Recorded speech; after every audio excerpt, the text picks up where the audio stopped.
Hello and welcome to episode 403 of the Stacey West podcast, and it is no normal episode. I might be a little blurry on some of your screens. That's because I live out in the sticks. We hope that will improve. I am joined for episode 403 by Mr. Lamming at first. How are you? Very well, thank you. Yes. Just to begin with, this evening, full of a big, exciting, super show, hopefully in store. I'll be with you for the first hour and a bit. I'm very well. Had a very busy day, Gary. Very busy day, because officially I'm still at work doing my real job until 8 o'clock this evening. So taking a little bit of a time out now for this, then jumping off and then coming back and hopefully watching you guys later. So yeah, a busy one. Lots to talk about, lots to research, etc. in addition to the actual day job. But delighted to be here. How are you? I'm not too bad. Yeah, another busy day. I managed to get to see my old man, and I managed to get this sorted and do a little bit of work, and I managed to squeeze a little run in. So, it has been busy. Now, for those of you who are... good, the blurriness has gone, I'm being told.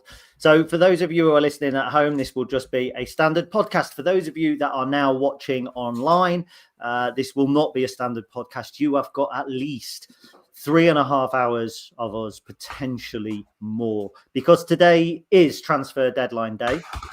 The time is 3:58, and as yet there have been no transfers. Now, we were scheduled to come online, Chris, at 4 o'clock, weren't we? But we have not done that. So people can infer from that what they want.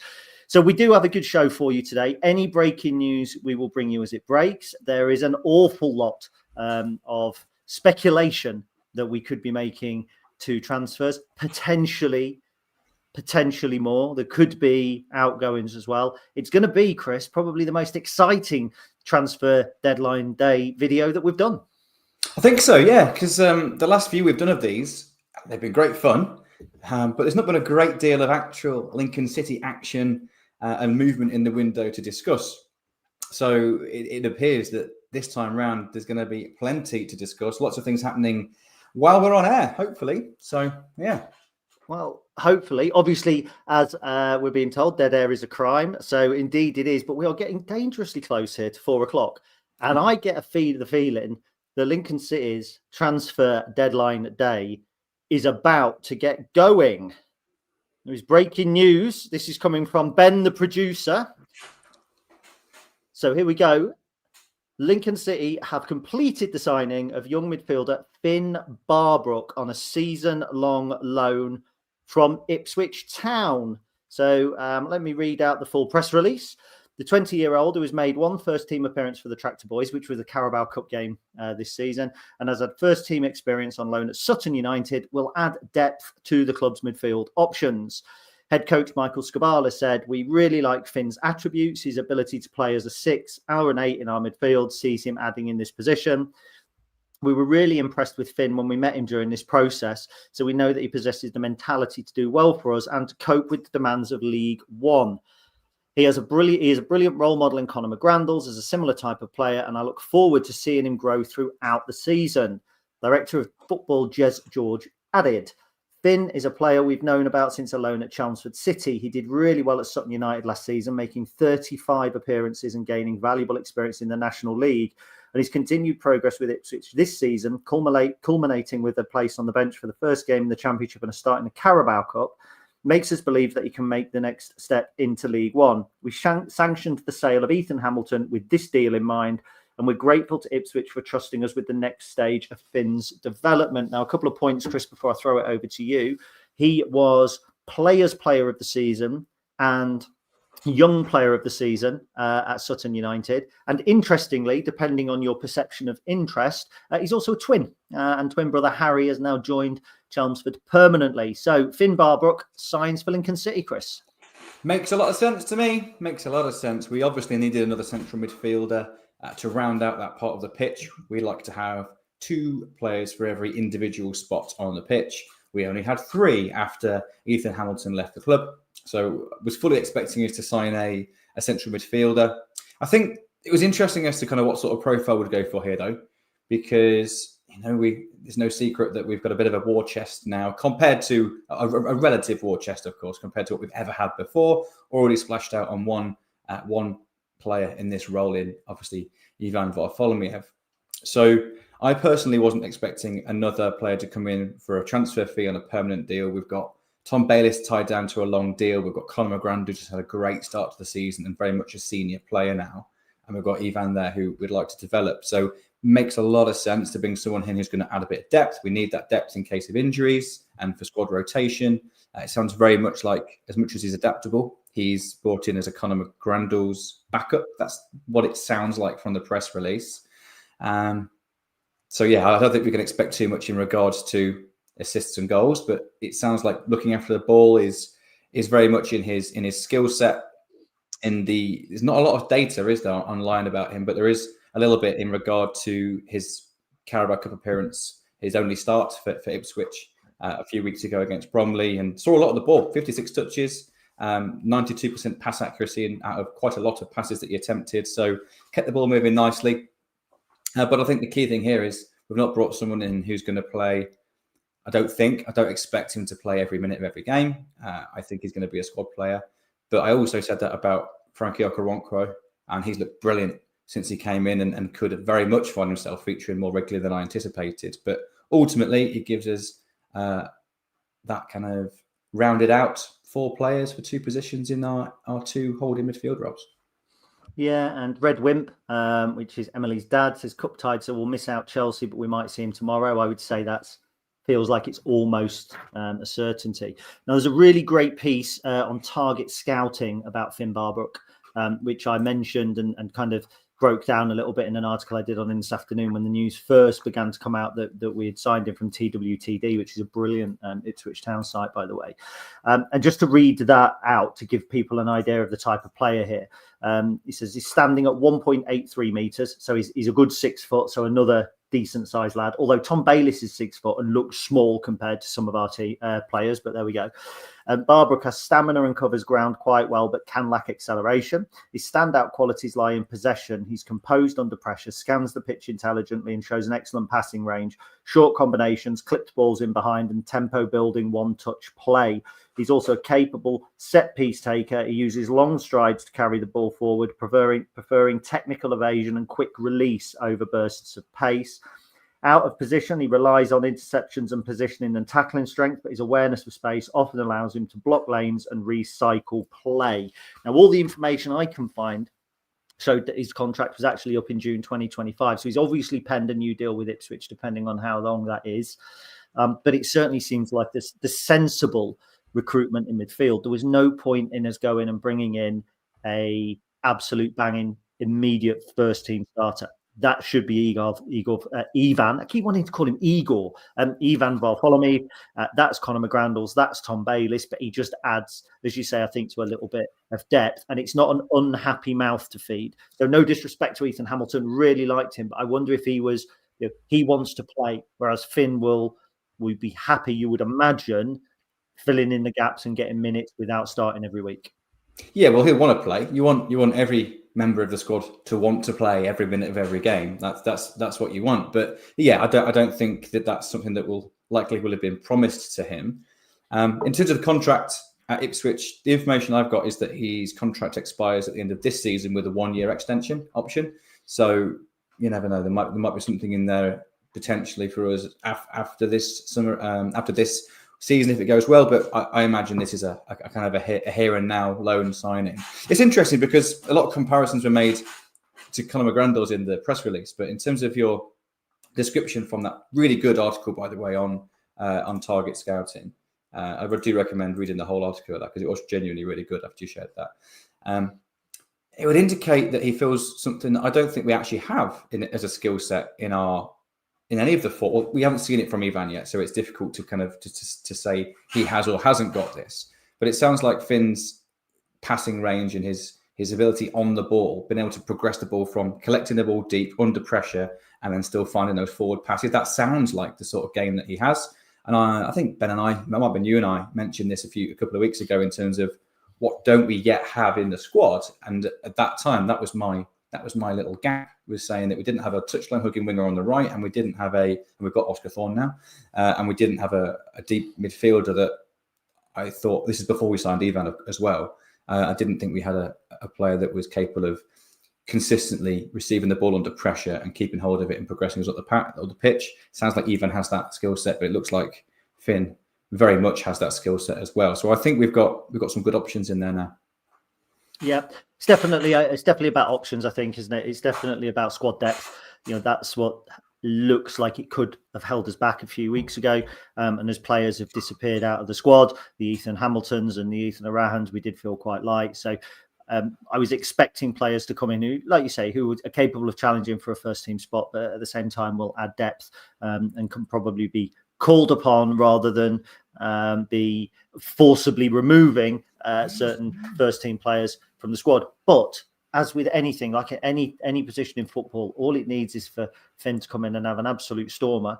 And then it makes it really hard for Conor McGrandles and Tom Bayliss, or it makes it really hard for even Bartholomew, or indeed Dom Jeffries, because remember, Dom Jeffries is back on the grass. His position before we signed him was a central midfielder.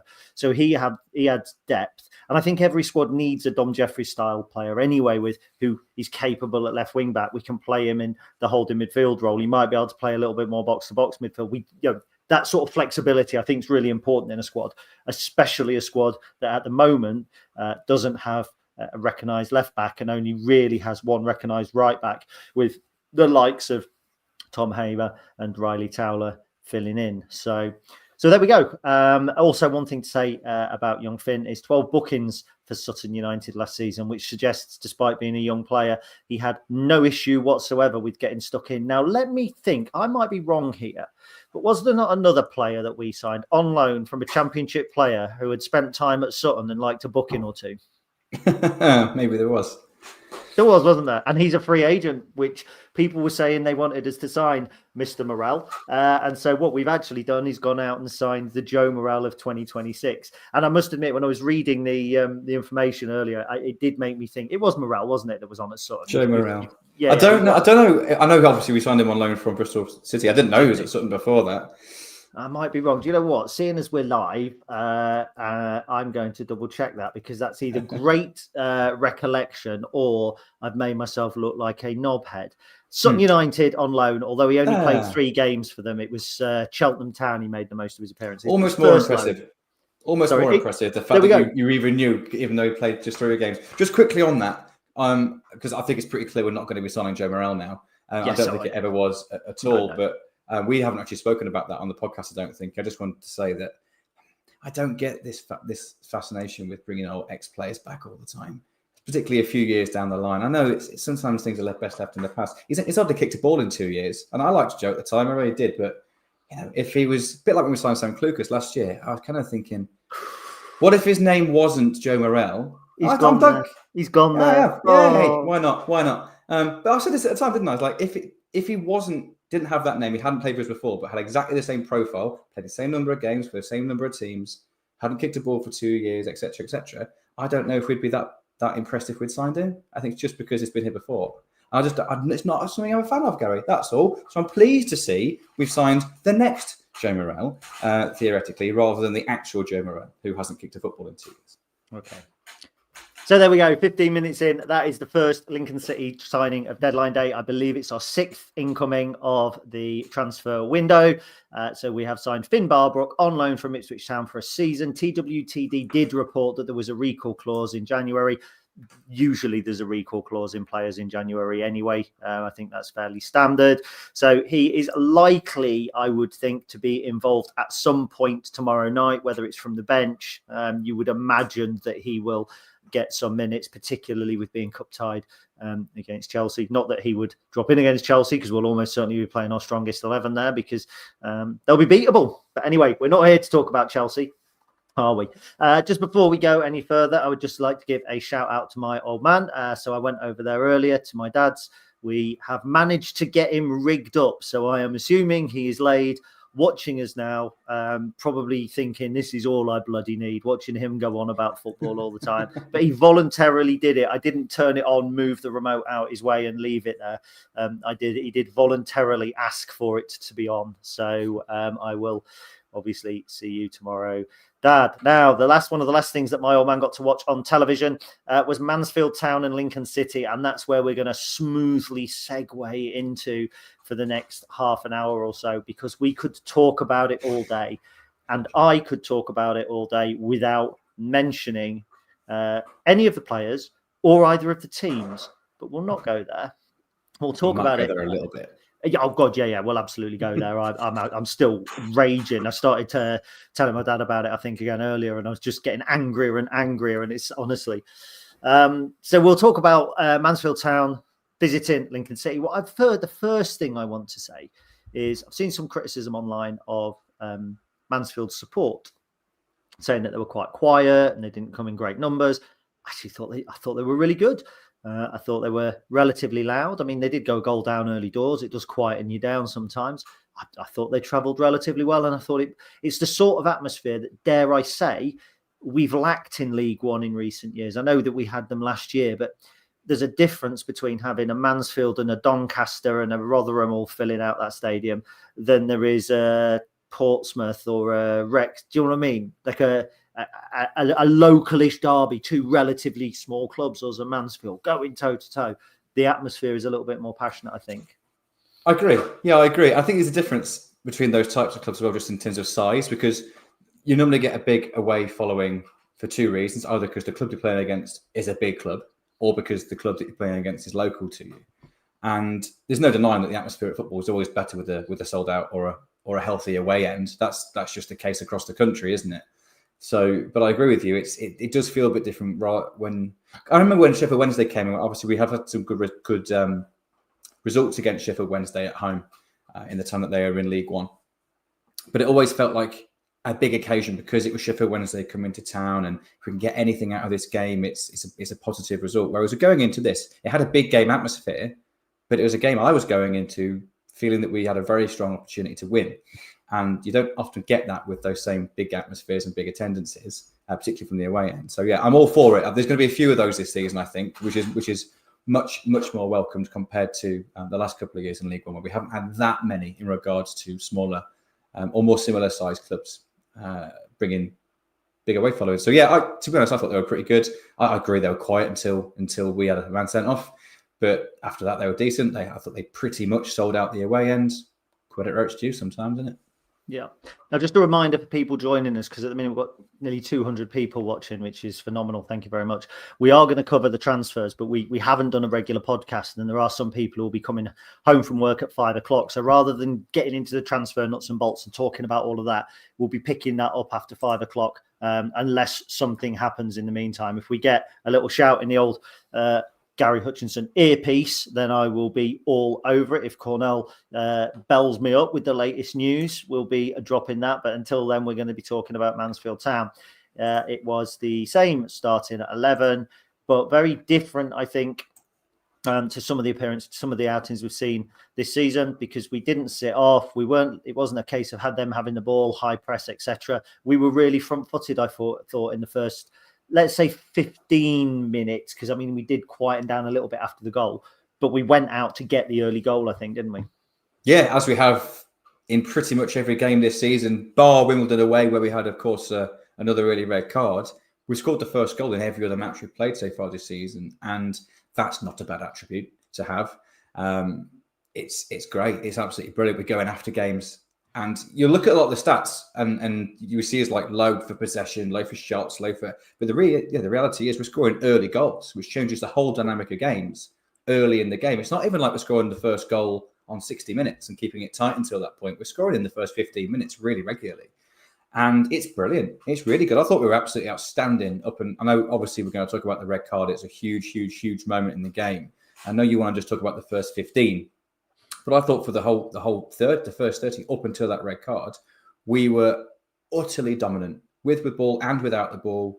Mansfield hardly had a kick, really, particularly in our half or our third of the pitch. Didn't have a single touch of the ball in our box. only got the ball into our box with a cross once in the whole 30 minutes. Only had 3 successful passes in our third as well in that whole 30 minutes. And our numbers were significantly higher than that. So we had 17 in theirs. We had 7 high recoveries, so won the ball back in their third 7 times. They only won it back once. We just battered them for 30 minutes, absolutely battered them, and fully deserves our goal to make it 1-0.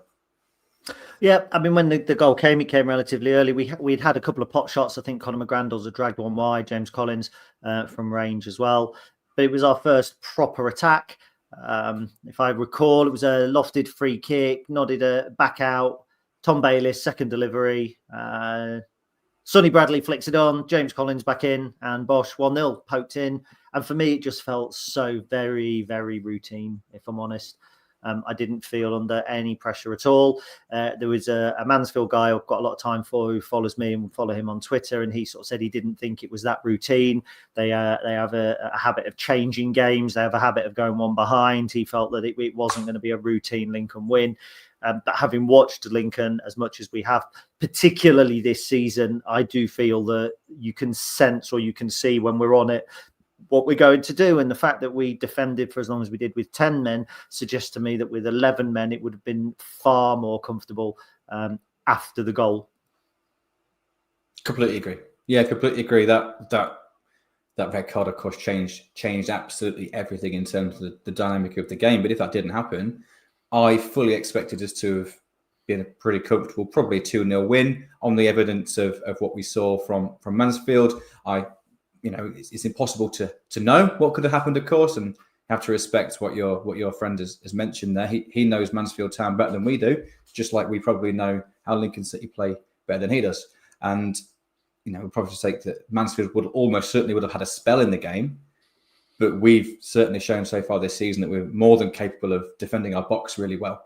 And in terms of style, in the lead up to this game, Mansfield have performed really well in terms of their attacking metrics, but they were very cross-dominant in how they create their chances, and we're really good at defending that. So I didn't feel they would have as much joy against us as they had against other teams, even if and when they had their spell. And I think the fact that we were able to keep them out relatively at arm's length for the majority of the game, even with 10 men, kind of proves that, really. Yeah, agreed. So let's get on to it. And I can already feel the acid in my stomach rising with anger. Now, I missed the red card because I'm thinking 30 minutes, we're comfortable. There was the whole turnstile thing, which we haven't mentioned, but there was turnstiles closed, shooting incident in Lincoln. It was all a little bit edgy. So I thought, if I'm going to have to walk further to the toilet than I normally have to in your standard Wetherspoons, I'm going to go now. And then I heard an uproar. I've watched it back, several positions. So Sonny Bradley sending off. I'm going to give you 3 reasons why it wasn't a sending off. And they are all potentially with rose-tinted glasses on. But for me, each one introduces an element of doubt into the red card that then collectively, for me, makes it absolutely not a red card. The first one is the offside. Now, I think it's Will Evans, but I might be wrong. He's in an offside position when the ball's played forward.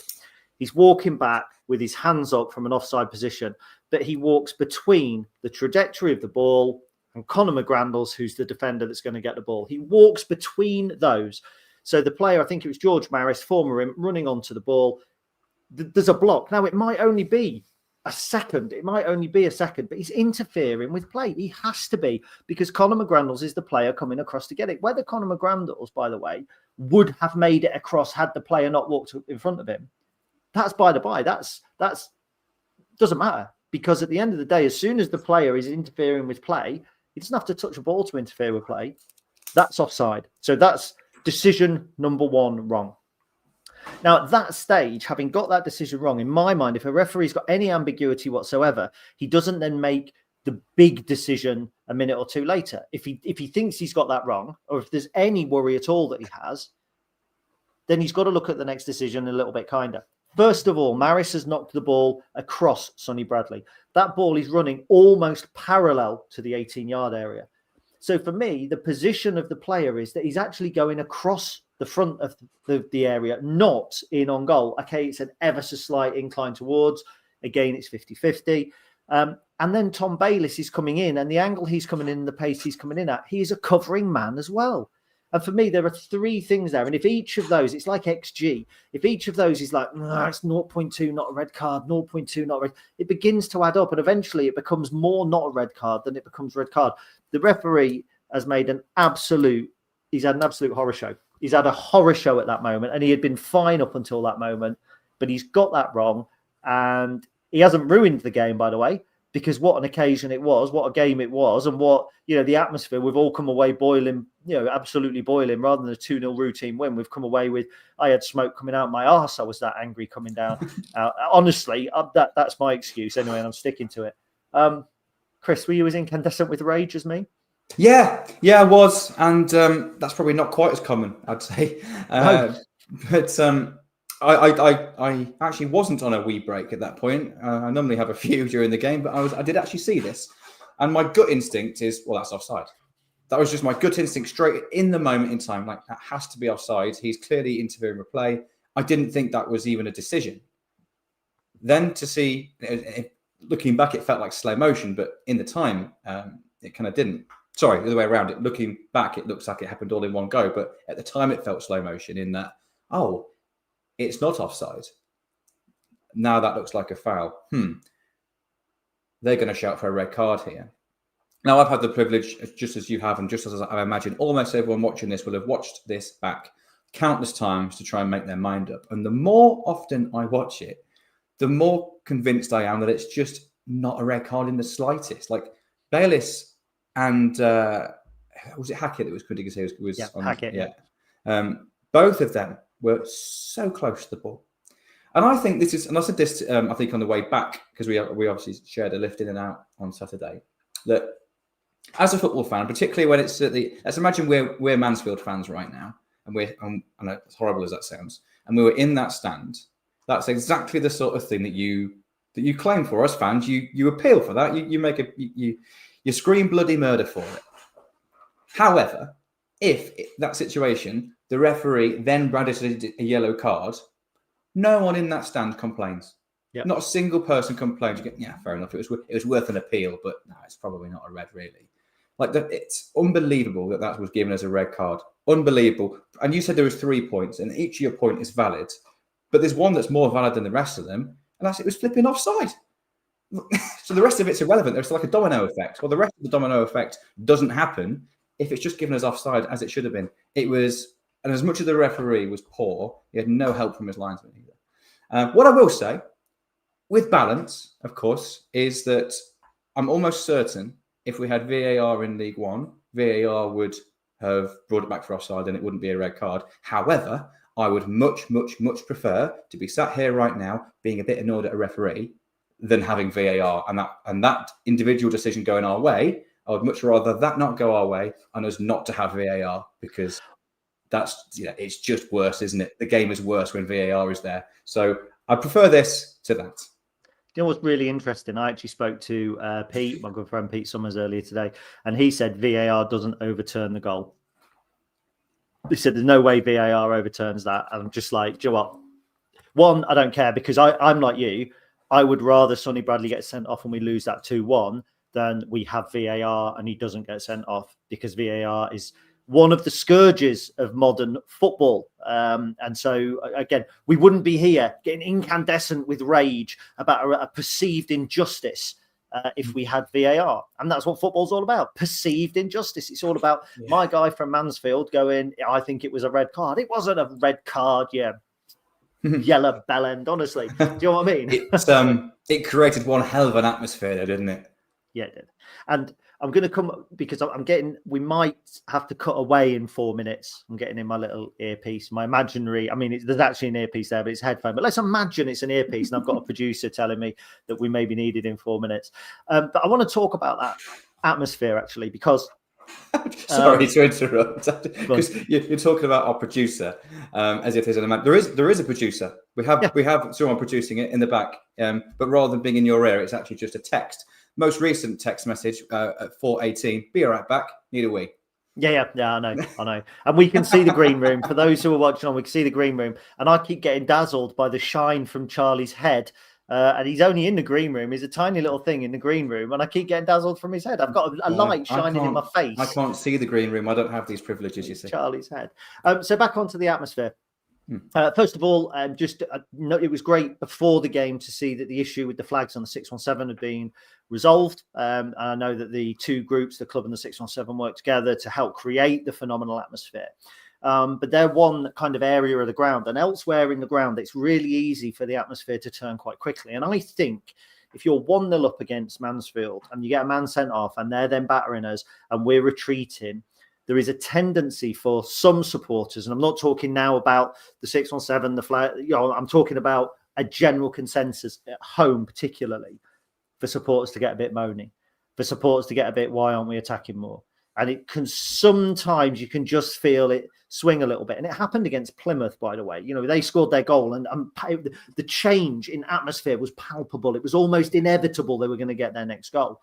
So by having a referee who was a complete and utter incompetent, and that's been probably agreed by I've seen nobody defending the referee, and we're going to come on to that after the announcement that we've got coming up. I actually felt that it was galvanizing, and he almost did us a favor in being so bad, because nobody was then going, it's hard, we should be beating Mansfield, we should be getting out more, we should be tackling more. Everybody's going, well, this ref's bent. If we get through this, we're going to be doing well. He's going to give him a penalty. He's going to send one of our players off. And it almost felt like this togetherness. And it's funny how, like, a love from a football club binds people. But my God, doesn't hate bind people more? I mean, I suppose that's how Reform have made a living. But it's true, isn't it? We were almost united in this hatred, and it felt like it was taking the pressure off the players a bit. Yeah, agreed. Obviously, injustice, that's kind of what it felt like. But it wasn't even just that one decision. I think even if it was just that one decision, you're kind of looking out for any other things on the pitch to maybe get a little bit irate about. That kind of we often talk about confirmation bias on this podcast, and if he makes another bad decision, then you're looking out for it. But we didn't have to do any of that because there were just objectively terrible decisions happening time and time again. And it was very easy to have that common enemy, I suppose. One thing though, as much as we think that the referee was terrible as he was, and I like to think we're quite balanced these days in regard to talking about referees. There's been a few times we've mentioned how good referees have been. So I don't think we're the sort of people that blindly accuse refs of being awful these days. But he was. But also, let's not kind of brush over the fact of what an unbelievable shift every single player put in. Like, I don't think, even if the ref was fine, I don't know if I agree that there'd be murmurings of negativity in the stand watching that performance from that group of players who absolutely worked their backsides off, put their bodies on the line. Their tactical discipline was unbelievably good to limit the space that Mansfield had. Only carved us open once or twice in that whole 60 plus minutes that they had an extra man. So it helped, I think, drive the atmosphere, certainly. I'll stop you there.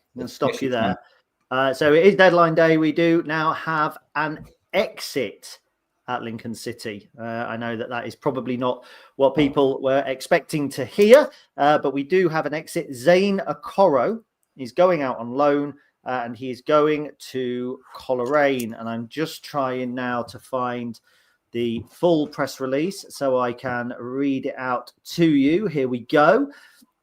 Young forward Zane Okoro has joined Coleraine FC on loan. The 18-year-old who signed his first professional contract with the Imps this summer has made 6 first-team appearances for the Imps and scored against Man City in the under-21 against Man City under-21s in the Virtua Trophy. Ironically, the first match that Aaron Bannister, the referee we're lamenting, refereed at Lincoln. He will spend the season in Northern Ireland with Coleraine, who currently sit third in the NAIFL Premiership, which is 2 places below Glentoran, which is where MJ Kamara is. Director of Football Jez George says it is crucial for young players that they have opportunities to play. So it's always been our intention, once we finalise the squad, to allow Zane to go out on loan at least until January, which is interesting. The number of games in the Virtua Trophy do not justify keeping him with us, and having already benefited from training with the first team last season as a scholar and this pre-season as a young professional, this is the right time for him to spread his rings. We know their manager, somebody Higgins, Rodri Higgins. We know the ambitions of the club under new ownership, and therefore Coleraine offers a brilliant opportunity for Zane to develop with people we trust in a full-time environment and a very competitive league. We now have 2 young imps to follow in the NIFL Premiership. So Zane Okoro has left the club on loan. Apparently, some people have said that their heart skipped a beat when I said the word exit. Alex Roach said, "Why did you phrase it like that?" Honestly, it's kind of I didn't do it on purpose, so my apologies. That's the man who writes clickbait for a living, eh? Yeah. Chris. A good loan. Interesting because Coleraine have only recently turned professional. I think last season, was their first as a full-time club. So they're one of, I think, 4, possibly 3 professional clubs in the Northern Irish Premier Division. So you'd imagine because of that, they're going to be playing at the top end of the league. It looks like they've started the season in that vein. And it was going to be always interesting to see what happened with Zane this season because it was clear and obvious that we were desperate to keep hold of him as an asset for the club. Obviously, there was talk of him joining Bournemouth potentially in the summer, and he chose to stay here, which all of us were delighted about. But we can't deny that he was just only a scholar last season, and as much as he was training with the first team and had a handful of appearances towards the end of the season, he was very unlikely to be a guaranteed starter. So he was one that I was always a little bit not sure about this season, to be honest, because I really want him to play. We want him to develop. We know the importance of the young players playing regular minutes. The only one that hasn't gone out on loan to get regular minutes was Jovo Makama, who got those minutes by being thrown at the deep end a little bit, playing for us, and had to kind of have his development in front of the eyes of a struggling League One side, let's be honest, for a little while. But the majority of our other young players have been out on loans and got that experience elsewhere. So it makes sense for him to go. I thought this might happen in January, not now. I thought he might play games in the trophy and in the cup, maybe get a couple of appearances off the bench in the league, and then we go and give him more football towards the end of the season. But it appears that we are valuing his long-term rather than his immediate by giving him a whole season, you'd have thought, of potential first-team football. So good luck to him. We've got another league to keep an eye out on now. A few years ago, it was the Irish Premier League. Now it's the Northern Irish League. But be watching with interest, of course. Now, I'm not going to rubbish the level because that would be wholly inappropriate. So when I say what I'm about to say, please don't think it's a slur on the level. But I think that Zane Okoro going to Coleraine is a coup for them, given that Premier League clubs wanted him in the summer, given his various attributes. I mean, he looks big as well. He looks tall. He's quick. He's technically looks very good. He's direct. He scores goals.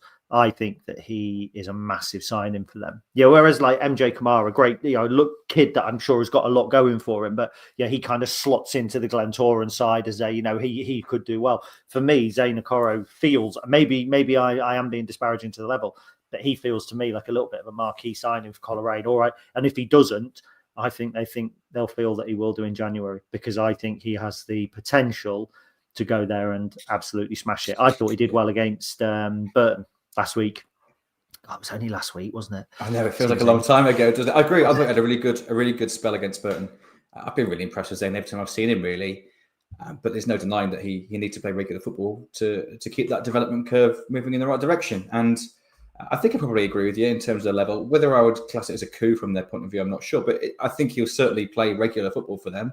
And I think at that level, he will certainly be one of the better players in the league from the little bit that we have seen of him. Of course, there's always that adaptability, isn't there? Going to another new country, another new environment. Yes, it's a professional environment, but it's been very different to the professional environment he's been used to. A new club that's newly turned professional, you imagine facilities and stuff aren't going to be quite as they were, though attendances and stuff are decent in that league. So I think it makes a lot of sense. It makes a lot of sense, and I'll be really interested to seeing how these next few months go, and then to maybe reevaluate that in January. Just to defend my coup point, what I mean is, for instance, I'm clicking through the Coleraine side, and you've got players like Graham Kelly, who didn't make it at Port Vale, had a loan at Bradford, went to Larne. You've got players like Adam Long, who was at Wigan for 14 games, Doncaster for 15, but never really made it. You've got Joel Cooper, who was at Oxford for 6 games, played 6 games on loan at Port Vale. A lot of their squad have either failed to make it in the UK and gone over to Northern Ireland, or have just come through the ranks in Northern Ireland and remained in Northern Ireland.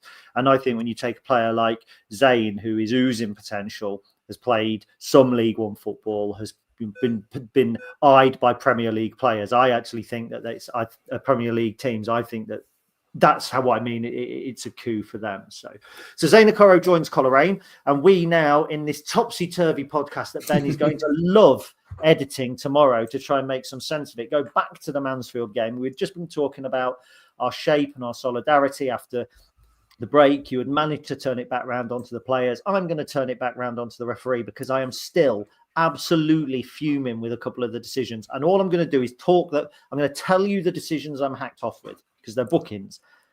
Imagine getting irate about a booking. That's like that, that angry man who screams abuse at a linesman because he's got to throw the wrong way around on the halfway line. It doesn't really matter. Well, here's me. I'm the guy that gets angry at Morrison's when I order chocolate digestives and they just send me chocolate digestives. The actual digestive biscuit is chocolate as well. It's not right. So here we go. Tom Hamer's booking for time wasting on 56 minutes, when he was literally walking to the ball and all of our players are trying to get into the area. That's not time wasting. He wasn't time wasting. I'm not having that as time waste. Go on. You can. No, I didn't interrupt. I put my hand up just so you know so you knew I had a comment to make once you'd finished talking about this. I don't want to talk about it anymore. Go on. Well, all I was going to say is I agree with you, but also that in the first half, I'm pretty sure we would have taken longer to take a throw in than that took. And no one bats an eyelid and is arguing that that's time wasting. It was bizarre, utterly bizarre. But it obviously was one of a lot of bookings that seemed quite bizarre. I think he got 5 out in 10 minutes. Now, the Rico booking was outrageous, because Rico has launched his body into a player, fouled the player, a bookable offence. The referee hasn't waved play on. He hasn't waved advantage. He has not punished that. Their player has got the ball. He's moved away with it. Rico's gone in, won it fairly to set off a break. And the referee not only gives a free kick, but books him. And he wins it fairly.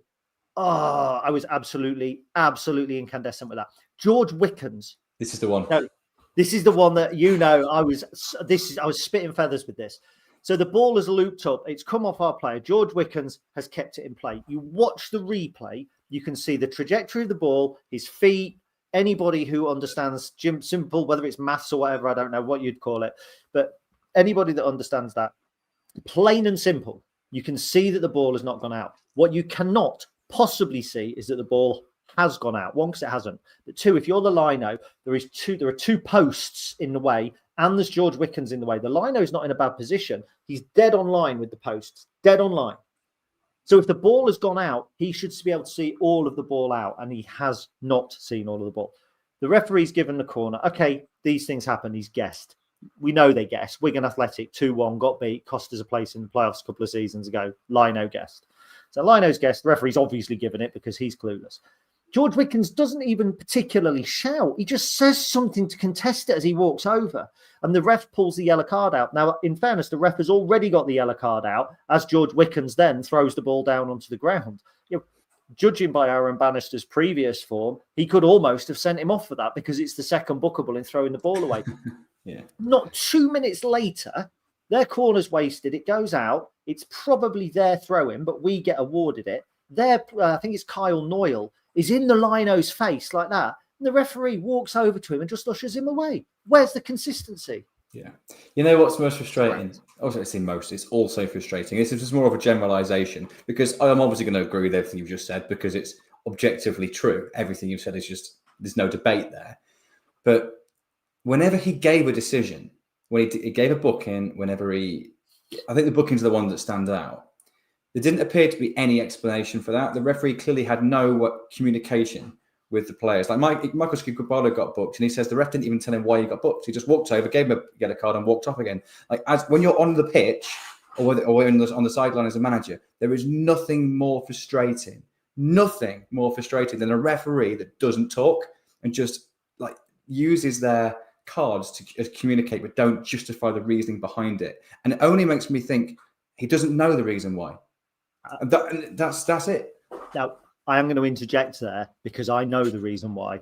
Because I looked across and I said to Dale, bloody hell, Michael Skubala's not happy with that decision because he had taken 5 or 6 strides out of his technical area and was giving it to the shouting at the fourth official. So I love Michael, and I thought his defence of the team and he's kind of going in on the referee after the game was absolutely spot on. And by the way, it won him a lot more fans because he came out and showed that kind of angry passion. There was a lot of people saying, yes, go on, Michael, this is what we want to see.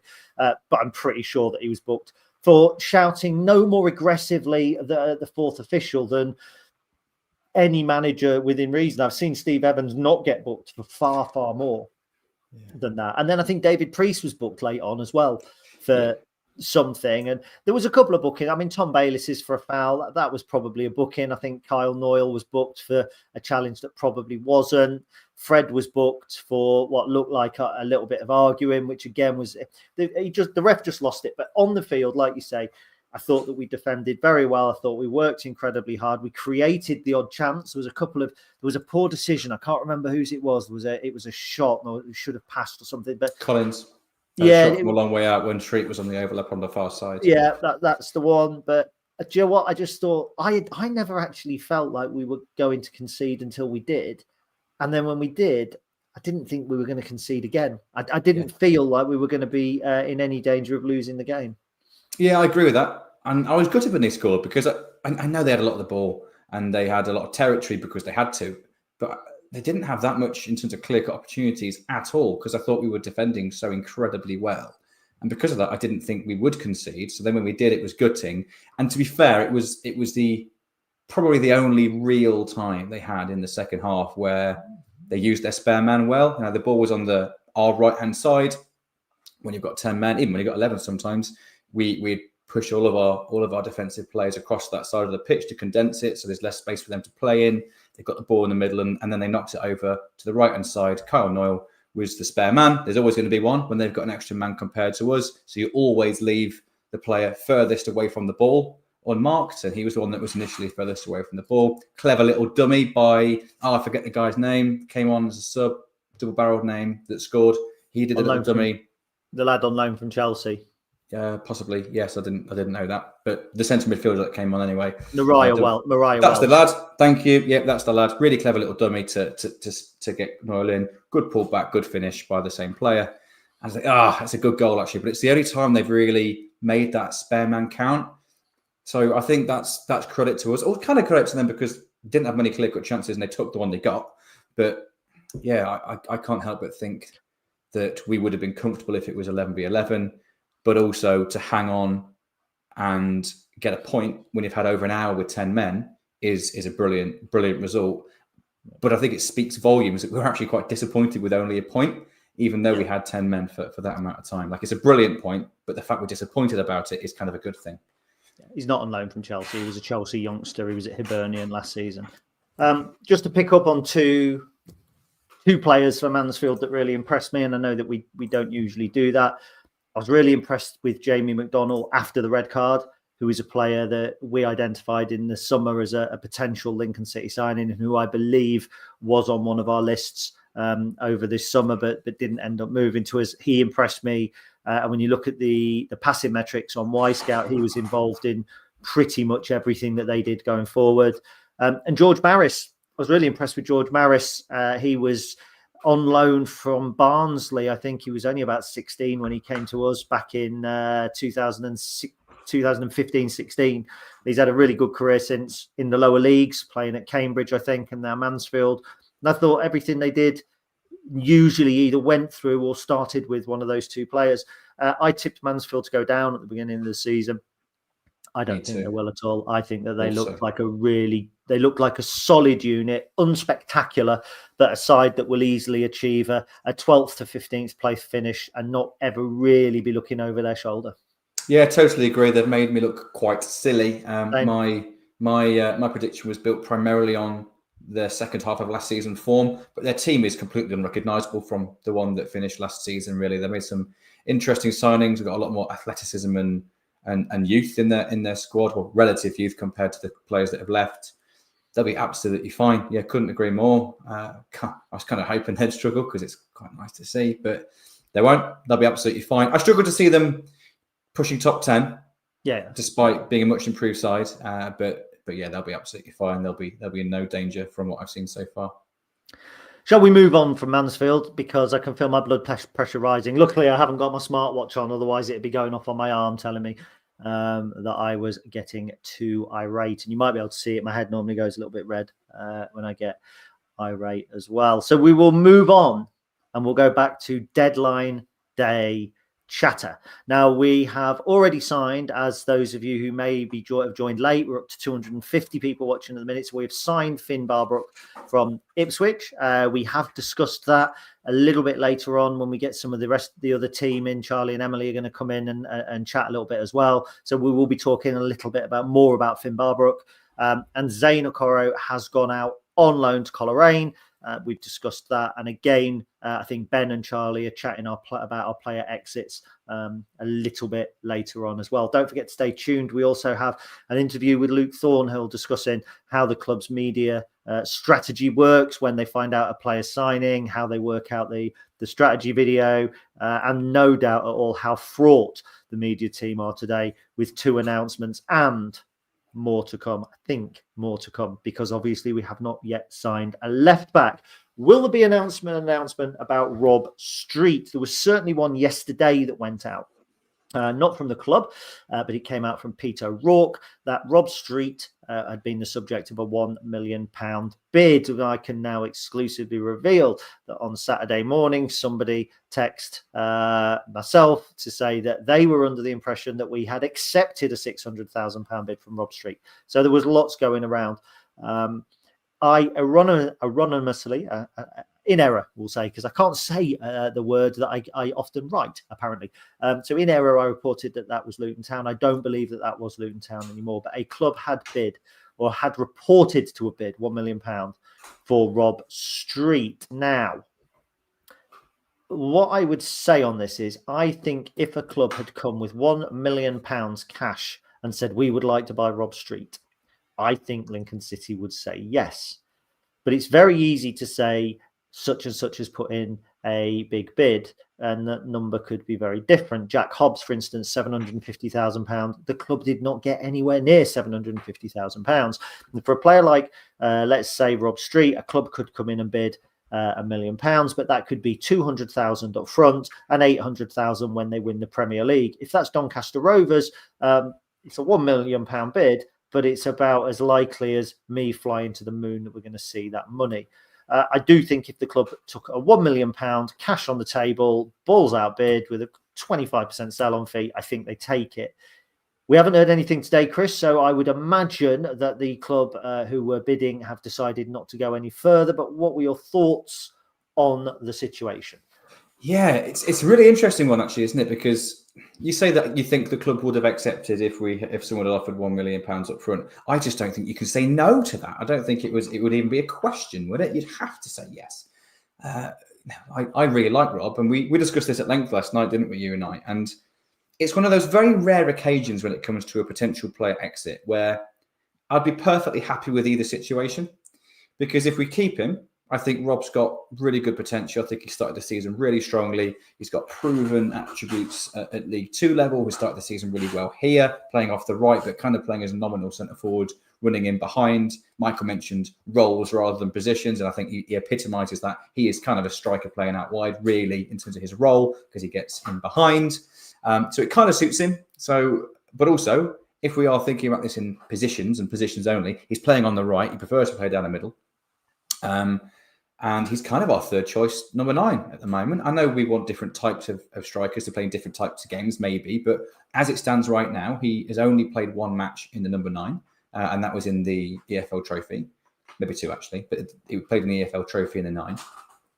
I really like him. And I think he's got great potential. And he could potentially be a real key player for us. However, he has only made 7 League 1 appearances for us since we signed him this time last year. We signed him for what we're led to believe is a relatively small 5-figure fee. And someone's offering, let's say, £1 million up front. I just don't think you can possibly say no to that. So if that was the case, if someone, I was like, crack on, Rob. Like, you've been a good investment. Good luck in your career. Thank you for your service and good luck for that. We'll take the money. Thank you very much. I'm sure we can reinvest that and hope to then do that again and again and again for 2 or 3 extra players. But also, if he stays, as looks likely, we've got a good player in the building who I'm really pleased that's part of the club. So I think that's almost a no-lose situation for us. And well, that's new. That's refreshing, isn't it? I can't think of us having many of those situations before. I think, to be honest, this summer's it's been an unprecedented summer at Lincoln City with the numbers that have been thrown around.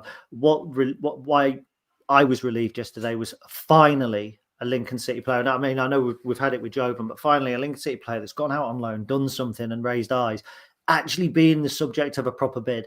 Because I always felt like it was Peterborough striker is worth however many million, and Wickham striker is worth 7 million, and Walsall might buy Freddie Draper for 150,000. Come on, give us a break, kind of thing. And then now it's like our players are being mentioned at proper values, at proper levels, and so that was quite good.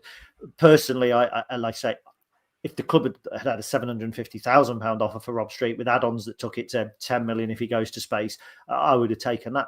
Personally, and that's no slur on Rob whatsoever, but I don't think there's very many players in our squad that you could say I wouldn't sell him for £750,000. I don't think there are that many at all. I think there's only one person. Yeah, I think there's only one person in the whole club that, maybe 2 then, and the other that we wouldn't accept £750,000 for, and that's Michael Skibala. Yeah, that's true.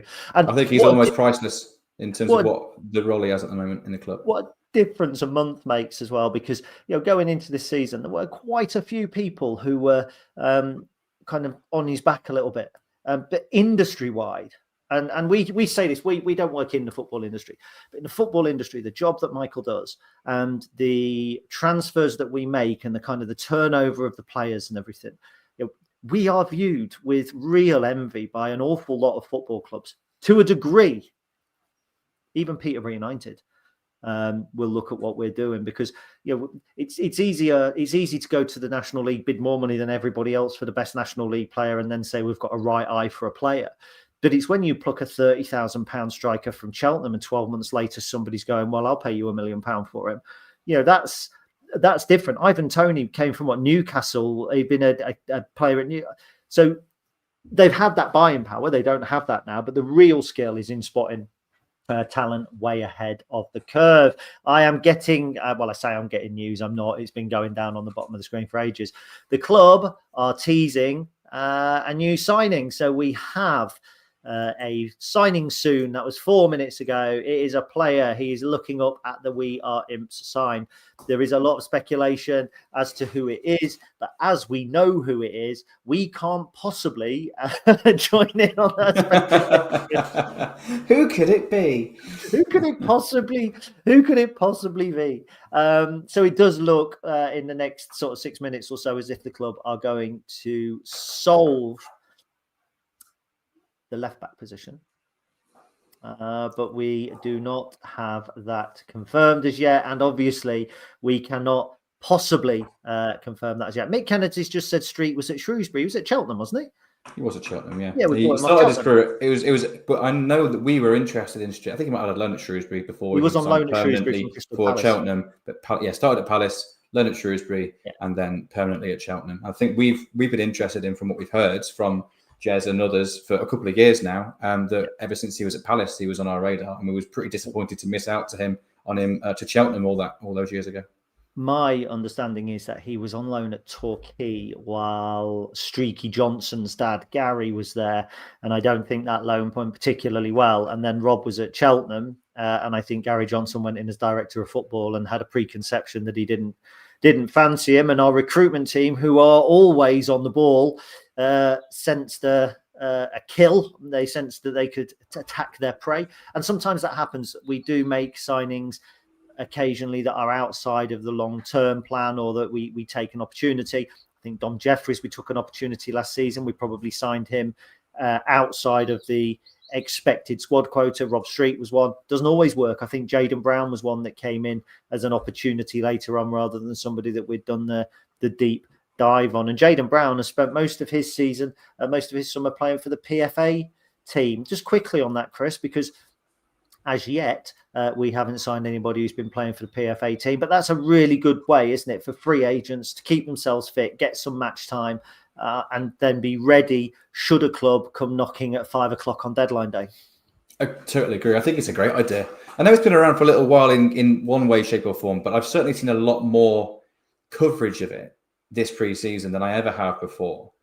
I seem to remember Keeper Delican's name being on it last season, and it's back on it again this season. Yeah. I'm not sure he's got to the team yet, has he, again? But no. Yeah, I think it's good. I think it's a really good way of pros keeping their name out there, really, because, yeah, as much as we're in a lovely position now where we can almost cherry pick a little bit in terms of that.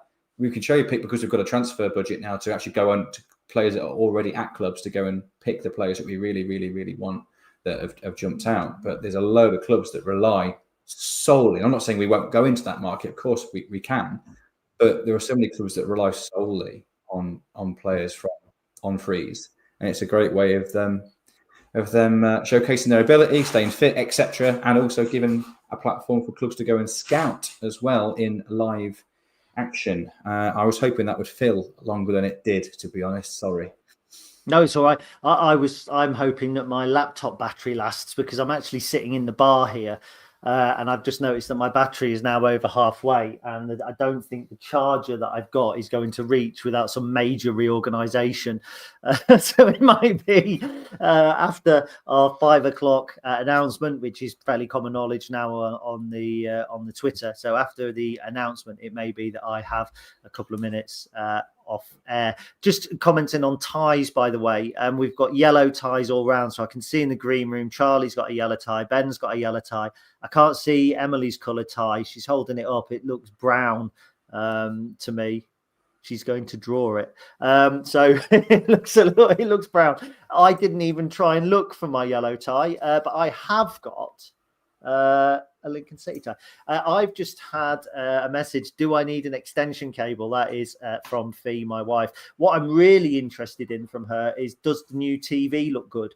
Because I've seen the guys from Curry's come in to fit our new TV, my 65-inch Sony Bravia OLED TV, which I've been saving for years. I've always wanted a nice TV, and they deliver it at 4 o'clock when I'm going live to 266 people. That's what you call filler, Mr. Lamming. She says it does look good. So isn't that good? Isn't that good news? We are slowly ticking over towards 5 o'clock. Refreshing Twitter. Just waiting now for the confirmation to be given. But the one thing that all Lincoln City fans have been waiting for this summer is a left back. Ryla Towley, I think, has been desperately waiting for us to sign a left back. 4 bookings in 6 games. I think he's done well. I think he's done admirably. Look, this isn't going to be Josh Honohan.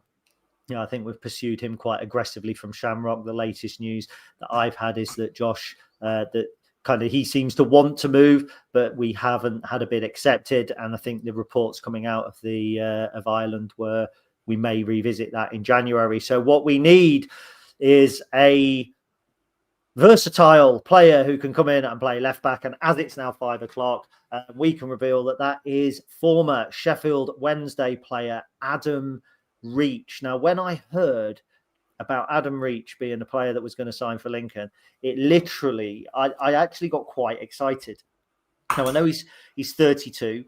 He's played in literally every position on the field and can still play in every position on the field. But we have brought him in as a left back. So he started his career with Middlesbrough. He came through the ranks, I believe, at Middlesbrough. He then moved to Sheffield Wednesday, I think, for £5 million. From Sheffield Wednesday, he went to West Bromwich Albion. I think he's played something, I say think because I haven't seen the official press release. I think he's played something like 350 senior games in the Championship. Last season, he had a loan spell at Wycombe Wanderers, where he did particularly well, linked up with Sonny Bradley, and he has now signed for Lincoln City. While I find the official press release, what's your first feelings on this, Chris? Good. Yeah, really good. And we mentioned when we were talking about left-back profiles, didn't we mention this? Every time we talked about a left-back, ever since Riley Towler was signed, we knew that he could come in and and play there if and when required. But we know Riley is primarily a centre-back. I think he's slotted in quite comfortably at left-back, actually, as the season's gone on. But he's certainly a more defensive-minded player in that role, which makes us kind of quite one-dimensional on the left-hand side in that back line. Now, on the right-hand side, we have Tendai Darikwa, who starts, and he marauds forward regularly. We also have Tom Hamer, who can play there as well if needs be. Tendai, of course, being incredibly experienced, I think has the tactical discipline to play both the overlapping, underlapping role and the holding version of a right-back. So on the left-hand side, I think we just need someone who's more likely to want to get on the overlap, more wanting to be knocking in wide deliveries, keen to get the ball in the box, but to be that kind of width holder on the left-hand side when we've got a left winger that tucks in. When you've got Riley Towler there, you're probably asking him to do something he's not particularly well versed at. So it makes total sense that we've signed an attack-minded, left-sided player. Now, people that have watched EFL football for the last maybe 10, 15 years will associate Adam Reach as being more of a midfielder. He's made 253 appearances in his senior career at left midfield. He's played a little bit of time in central midfield, a little bit of time at right midfield, but his second most common position has been at left back. So 56 appearances at left back, almost all of them coming in the last couple of seasons. Also 12 assists, by the way, from those 56 appearances at left back is pretty impressive, I think. That's one assist every 4 and a bit games from a defender. So he has really impressive goals and assists numbers for when he played higher up the pitch. But let's not forget 12 assists. So one every 4.5, 4.6, whatever it is, games from left back is pretty impressive. So I have no idea in terms of length of contract or anything like that. But what I quite like about this is that he's definitely an attacking left back. It slots, fills a position that we absolutely need. But also he's another versatile player. So if we were to sign another left back later in the window or later in the season, it doesn't block that. Well, let me stop you there. We've got the official press release now. We've actually had it about 3 minutes, but I didn't want to interrupt you because you were having so much fun. So it says City have completed the signing of left back Adam Reach. Reach, 32, who can also play in a more attacking role, has signed a 1-year contract with the Imps. He has vast EFL experience, having represented Middlesbrough, Sheffield Wednesday, West Bromwich Albion and Wycombe Wanderers. He's clocked up almost 500 senior appearances and scored 44 goals.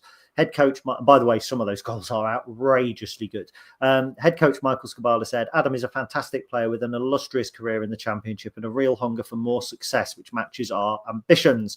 The pursuit of a specialist in this position has been a challenge for us all this summer, so we are pleased that in biding our time, we've secured such a good option to complement Riley and the squad overall. Adam needs no introduction. He will add quality to the group, an attacking option in the position, and has the ability to play in other positions.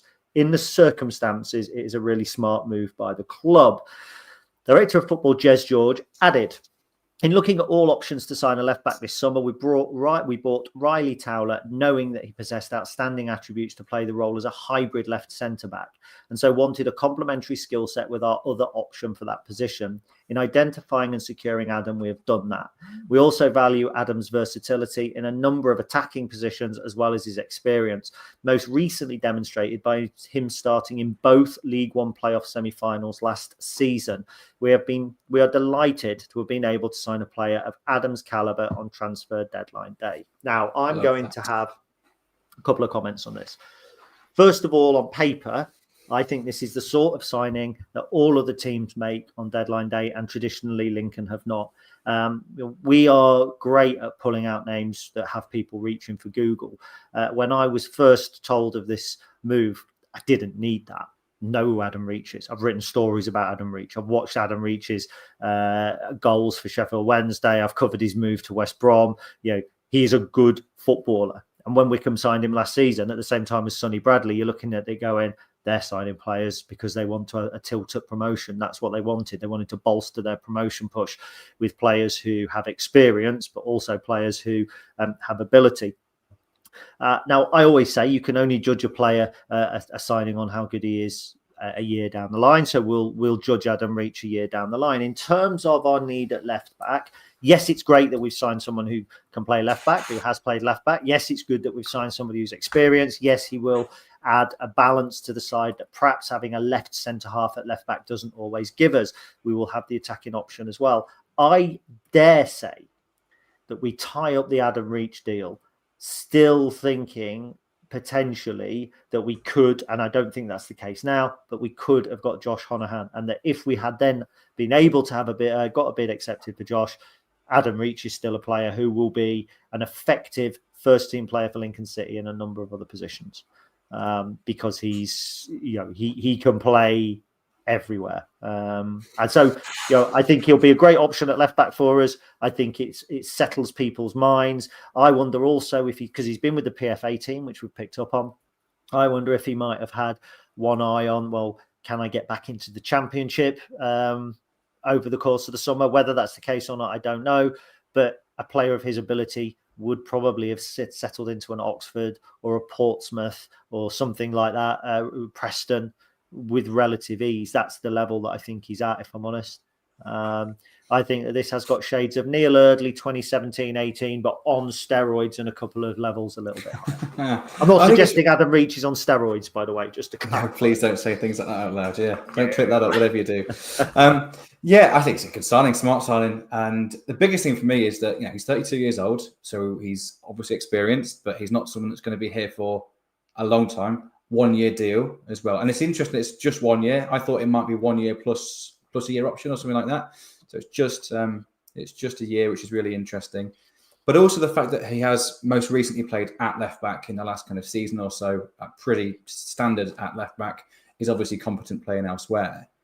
I think if you are a younger attacking left-sided defender, whether this be Honohan that we've mentioned a lot in the media, or someone else, of course, that might be an opportunity, let's say in January, having Adam Reach in the squad doesn't block that player's, here we go, Claxon, everybody, doesn't block their pathway into the first team at all, because he's an option there. He's only on a 1 year deal. He can play elsewhere as well, and play elsewhere effectively, particularly on the right-hand side, tucking in, I think, going like in terms of a right winger tucking in if we need that kind of real technical ability, because that's what really stands out for me, is his dead ball and wide delivery is exceptional for this level. So I think Michael put it really smartly in the little bit you read out there, in that in the circumstances, this is a really smart pickup, because it doesn't block another player coming in that same position. It wouldn't, and if another player does come in that position later in the season, it doesn't really block Adam's opportunities in the first team too much. Makes a lot of sense, but it also, and most importantly, it solves our attacking left back challenges now. So I can't see really any downsides to this, particularly with it being just a 1 year deal, because we can reevaluate that if he's brilliant. It looks like Tendai, when he signed on a short term deal, and we kind of think, well, this guy's clearly got legs in him. He's clearly more than capable of playing at this level. Let's extend him. There's no reason why we can't do that later down the line with Adam. But there's no pressure with just 1 year deal. It just makes a lot of sense. Yeah, it makes a lot of sense. Yeah, I do feel that our transfer policy over the last couple of seasons has shifted. Under Michael Appleton, it was very much young players. It was very much kind of, even experience was about games, not about age. Whereas now I think our average age has certainly gone up significantly.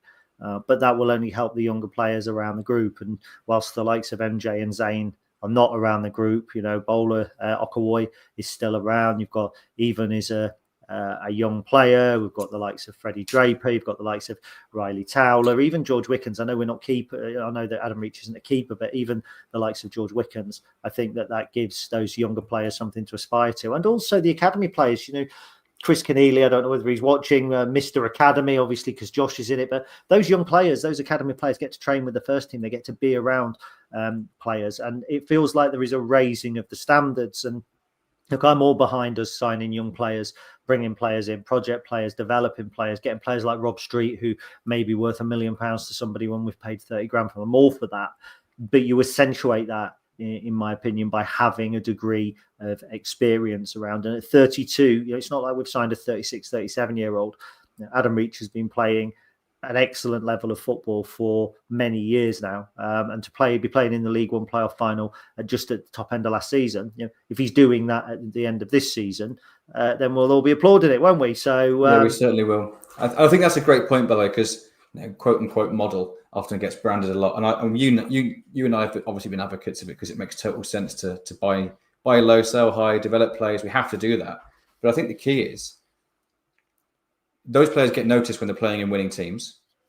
And then we're more likely to win with a little bit of experience in there. And those players develop more when they have that experienced and solid spine of the squad, I suppose, that can kind of give that foundation to then thrive going forward. So, yeah, I wouldn't want it to be a Mansfield as they were last season when they had a squad full of 36, 37-year-olds. You know, there's only a couple of regular starters that are in their 20s at Mansfield. I would never like us to be that, but to have a handful of 30-plus experienced players that have played at a good level in the squad makes total sense. Provided we are still signing the players with the high ceiling, which we obviously are doing as well. So yeah, it makes a lot of sense. Very happy with this. I'm pleased we've got a left back and an attacking one at that. Set piece delivery as well, something that I think we haven't mentioned. Rico's been good with his left foot from that side, but this is another player that offers that left-sided set piece delivery, which is always a bonus. Rumour has it that when anybody connected to Lincoln City in any way says the word academy, a buzzer goes off in Chris Keneally's house, and he is then drawn to the internet to comment. So he is on board. Chris, it's time to say goodbye. You're going to go and do your regular job now, because for the wicked, there is no rest. So if you're listening at home, just for Ben clipping up, thank you for listening, and up the imps. Up the imps. But if you're listening here, you're stuck with us for at least another 2 hours, but we'll say goodbye to Chris. Cheerio, Chris. Yes, farewell. Have a good evening, everybody. See you later.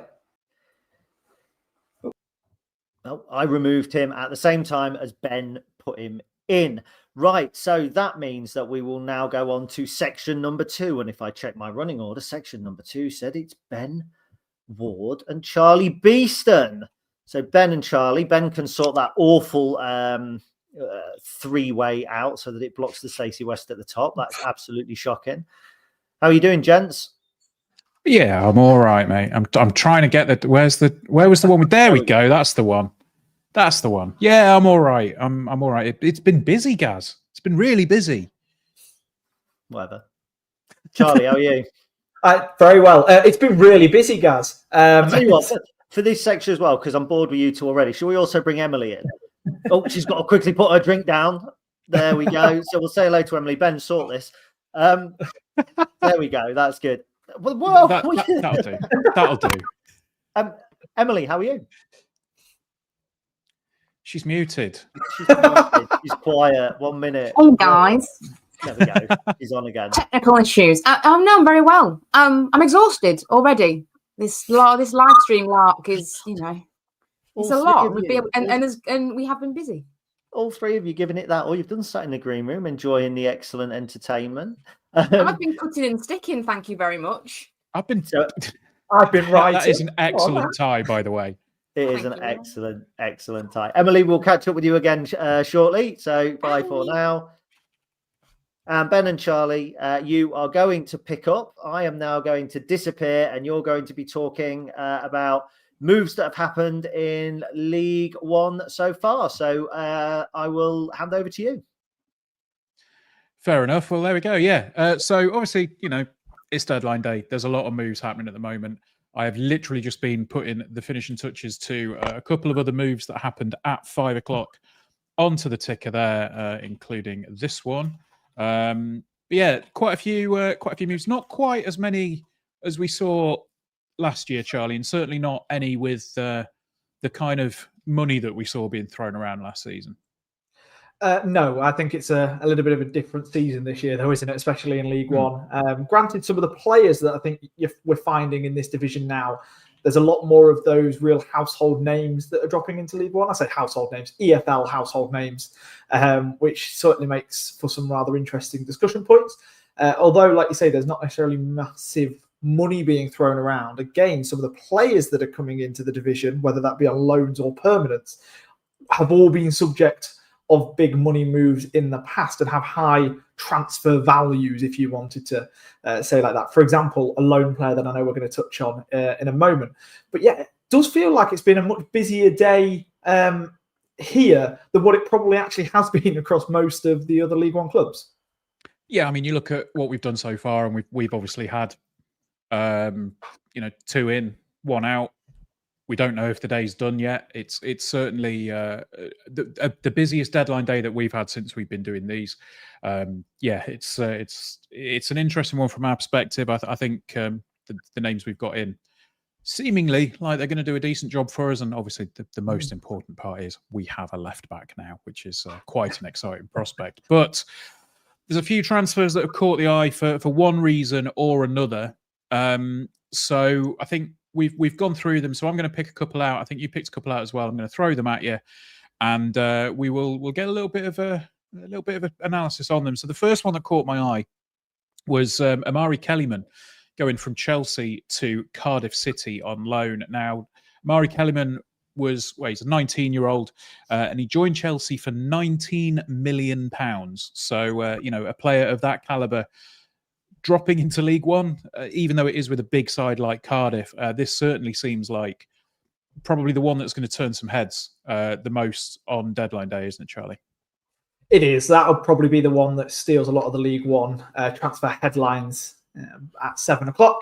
It's weird because normally when you sit there and talk about a player who's only really played in Premier League 2, and you talk about the impact they can bring for their first season of professional football, obviously in this case as a loan move to Cardiff, you're sort of sitting there and everything you say is kind of, it always comes with the sort of warning siren of, actually, we can't really translate their performances in Premier League 2 directly to professional football. So although they look like this exciting player, they can come in and do something, actually will they be able to translate it to what is a totally different beast of senior football?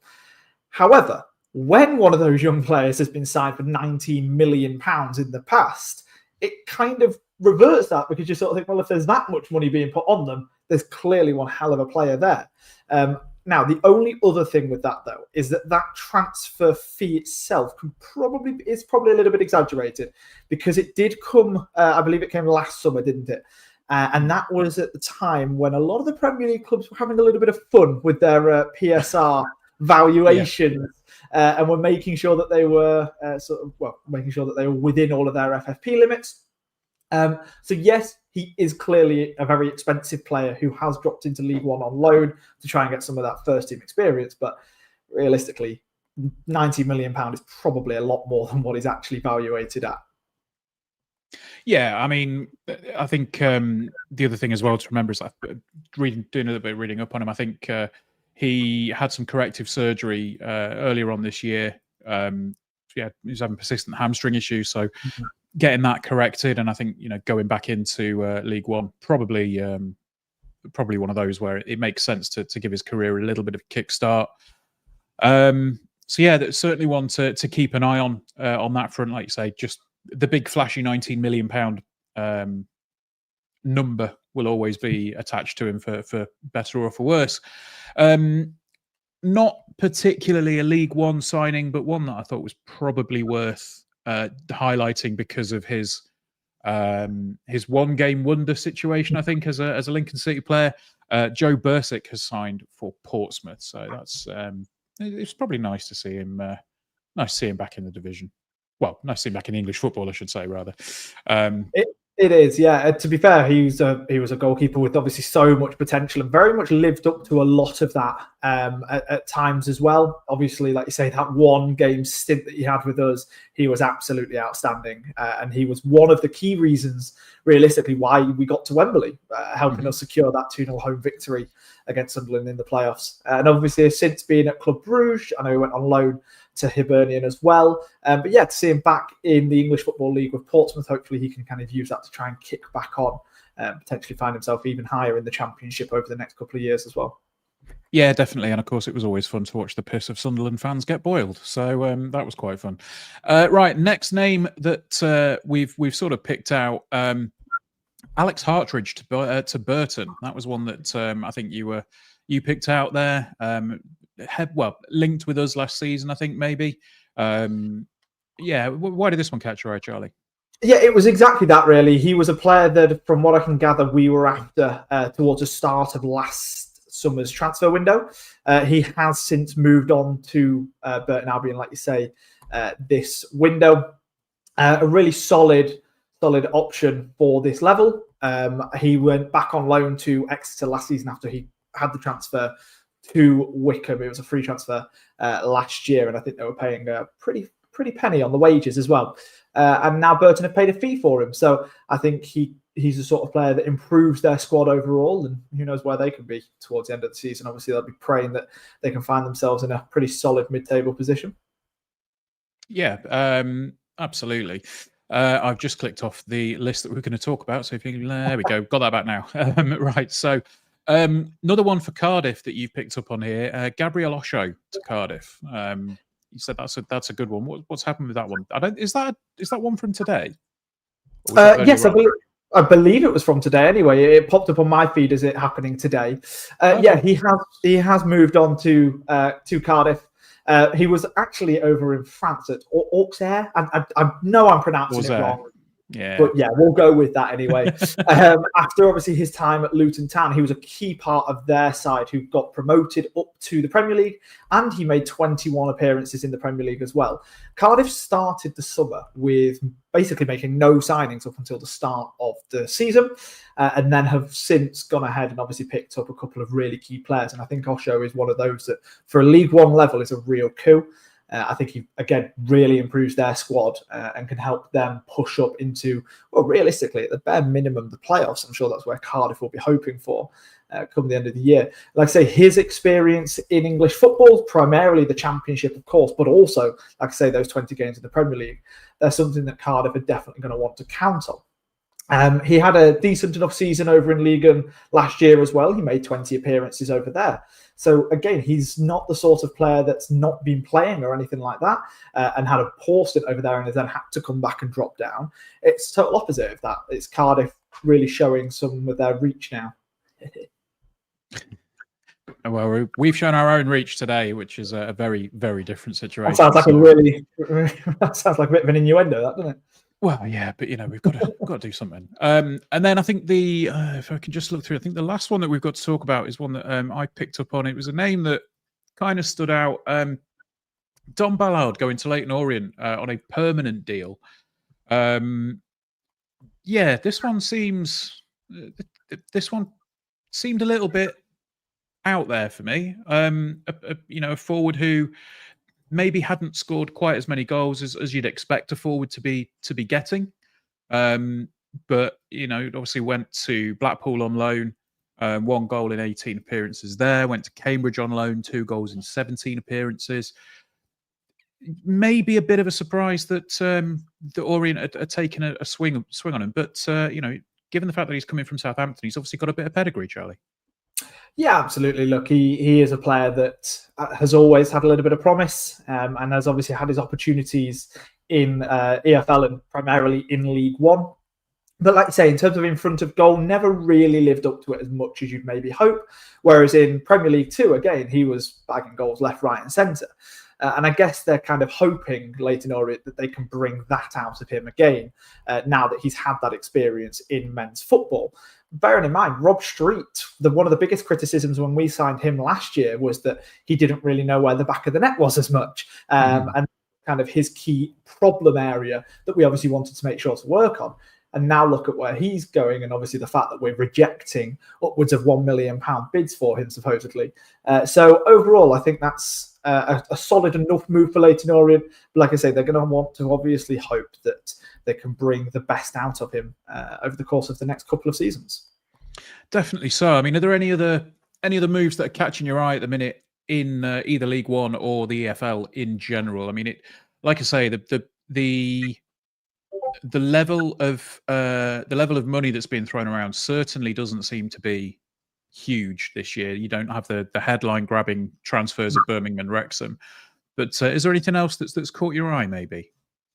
Yeah, there's a couple that are kind of in the works. So literally about 10 minutes ago, it was reported that Sheffield United are trying to sign Luton Town defender Mark McGuinness. Again, I think he's a player that is better than League One level.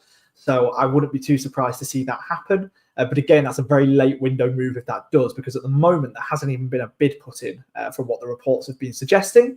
Also on Luton Town earlier on, they're looking at Ali Al-Hamadi from Ipswich Town. He obviously joined them from AFC Wimbledon, where he was absolutely bagging goals left, right, and centre.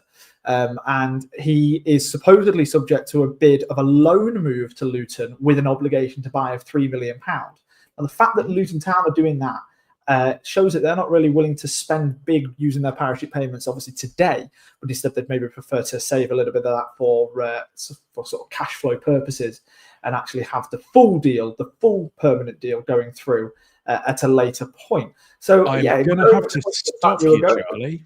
Sorry, I want you to do that on deadline day. I am going to have to stop you. We are getting news from Emily has typed it in the private chat, and I'm trying to make it look like I'm listening. And also, Kate has just posted, the club are teasing another signing. Another one? Or shall we get the DJ Khaled gif in? Whichever one it is, it sounds like we may be on the cards for another one. And I can see at the minute, Gary is currently getting his tie sorted and changed over. I think he was probably feeling a little bit left out that he didn't have a yellow one. Right. We're gonna bring him in and just see what he's heard. So man on the ground in Whitcall. Gaz, what are you hearing? Yeah, hello, how are we doing? So there is going to be another signing. A teaser has just landed from the club. Of course, all of those who understand how this works know that we knew that and knew that we planned it, hence me going off and having a little break. So for this section, actually, I've got myself and Emily down, and we'll bring CB back in a bit. So and Ben back in a bit. So you guys can. By the way, my telly looks great, but the glare from Charlie's head on an LED. Honestly, it was dangerous. You know, it was a fire hazard because it was shining on the wall opposite. I think I might turn my lights off. It was burning a hole through into the kitchen. So yeah, it was an absolute shocker. And just very quickly, apparently the people from Curry's knew who I was. Fee said on my husband's outside doing deadline day, he's a Lincoln City fan, and one of them, she said it's Gary Hutchinson, and one went, "Oh yeah, I often listen to him." Wonder if they. I wonder if they told you that. Well, wonder if Fee told them. Well, yeah, and Ben was the one that suggested it. Ben was what? Sorry, no, I missed that. Right, Charlie, we'll have you back. We'll have you back in a minute, mate, and we will welcome Emily to the stage. Ben, can you fix this? Thank you. Not that. So, Emily, very exciting. Yeah. Another signing coming in. Yes. Did you expect a third one? I knew we were obviously expecting a number. I think we knew that it had been quiet up to this point, but I feel like we're being treated this transfer window. It feels like it's Christmas Day and Santa, he's got a full sack and he's delivered. Hasn't he? Yes, Santa is. Yeah, there's too many euphemisms there. So we've got the view of the back of a head here, and there is a whole in joke with Chris there that I'm not going to go into. But anybody who wants to buy me a beer can hear about that in the past. So we've got the back of a head. Looks like a young signing. We are a minute in, so I am just going to pad this out. As far as I am aware at the moment, this looks like the final piece of business, but who knows on deadline day? Yeah. But as far as I'm aware. Where do you think we need to fill next? I'm just conscious it's ticked over to 1:30, so we'll probably find out in a second. But yeah, I'm waiting. It still hasn't ticked over on the official Twitter, so I don't want to drop anything too much. Here we go. So Lincoln City have secured the services of forward Justin Obikwu on a season-long loan from Lincoln City. So one surname beginning with O goes, and we replace it with another one. The 21-year-old, who has represented Trinidad and Tobago at international level, and I do happen to know he played against Jamaica, steps up, having impressed with 2 loan spells in Sky Bet League 2 with some fishy minnows, Grimsby something. He scored 10 goals across 2 spells with the Mariners. 7 of those goals I know came last season, 3 in the space of 3 matches. Head coach Michael Squala said, Justin has a profile that's extremely interesting, which we feel complements and supplements our forward players. He has pace and power that, along with Rob Street, gives us a real threat in behind as a central striker. When we can then consider Rico Hackett, Ben House, Jack Moylan, Oscar Thorne, Eric Ring, and Francis Okoro, as well as Freddie Draper and James Collins, we feel that we have every type of attacking option to be a threat against any type of opposition. Interesting comments we'll come back to. Director of Football Jez George added, this is an opportunity for us to add firepower and more attacking weapons to the squad's armoury. We value multifunctional attacking players with pace and power, and Justin ticks those boxes, in addition to an excellent goal-scoring record in League Two last season. We know the challenges of remaining competitive over a 46-game league season, as well as our desire to take all the cup competitions seriously. So that requires depth in the squad, and Justin adds to our array of threats in a forward position. So before we revisit some key phrases and key picks from that, Emily, what's your initial thoughts? Oh, that's my initial thought. I think that sounds quite exciting. I do like... That's my insight there, just a noise. No, it does sound exciting. I think always, bringing an attacking option in on deadline day is always nice. And yes, we as that press release states, we've got a lot of options. So, hopefully that means for us for the season, we're going to see a lot of attacking play, a lot of goals. And that's very exciting. Now, I dipped into the Fishy, which is the Grimsby Town message board, which is actually really good. If you put aside all of that rivalry. He's a tall boy. I think they were saying he's something like 6'3", 6'4". So he's another big lad. They were referring to him as being a bit of a target man. So he's big. He's got pace. He's got power. We're talking Frankie Okoro. We're talking Jovan, who's just gone. I think that kind of profile.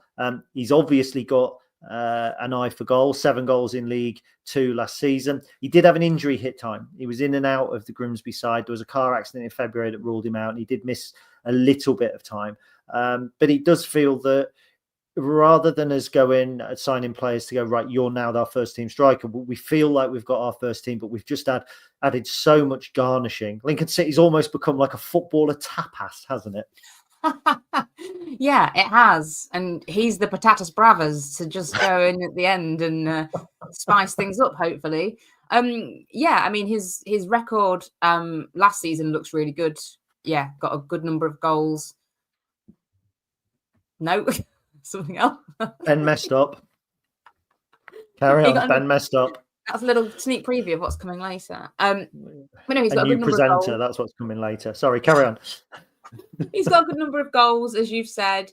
It feels a bit like I read somewhere that Leeds United have got a recruitment strategy where they're only bringing in players over 6 foot or something like that. It feels like we're going down a similar route. We obviously want height because every player we've brought in seems to come with a 6 foot plus, which is, we know where our strengths are. They are set pieces, things like that. So, we probably are looking to play into that even more.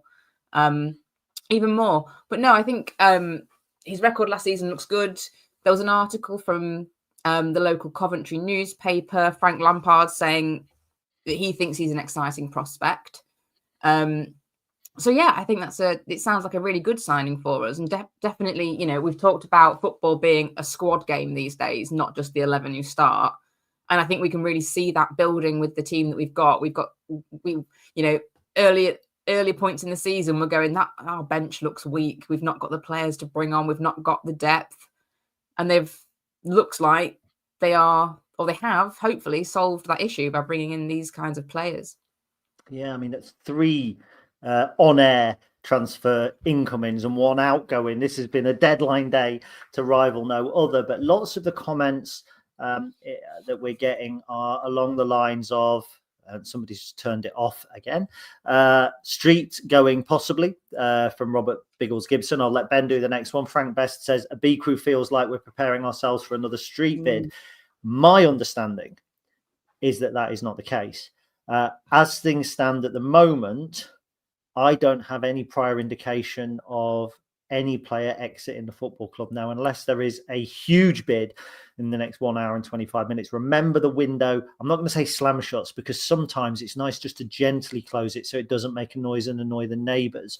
but that closes at 7 o'clock. So it's almost as if we're at 9:35 on our traditional 11 o'clock day. So business that's going to be done now would be business that people are kind of scrabbling a little bit for. So as I understand it, I don't believe that Rob Street is leaving the football club. And this signing, Justin Obikwu, certainly isn't somebody that's been brought in as a replacement for him. Now, quick point, Emily. I'm interested in your thoughts on this.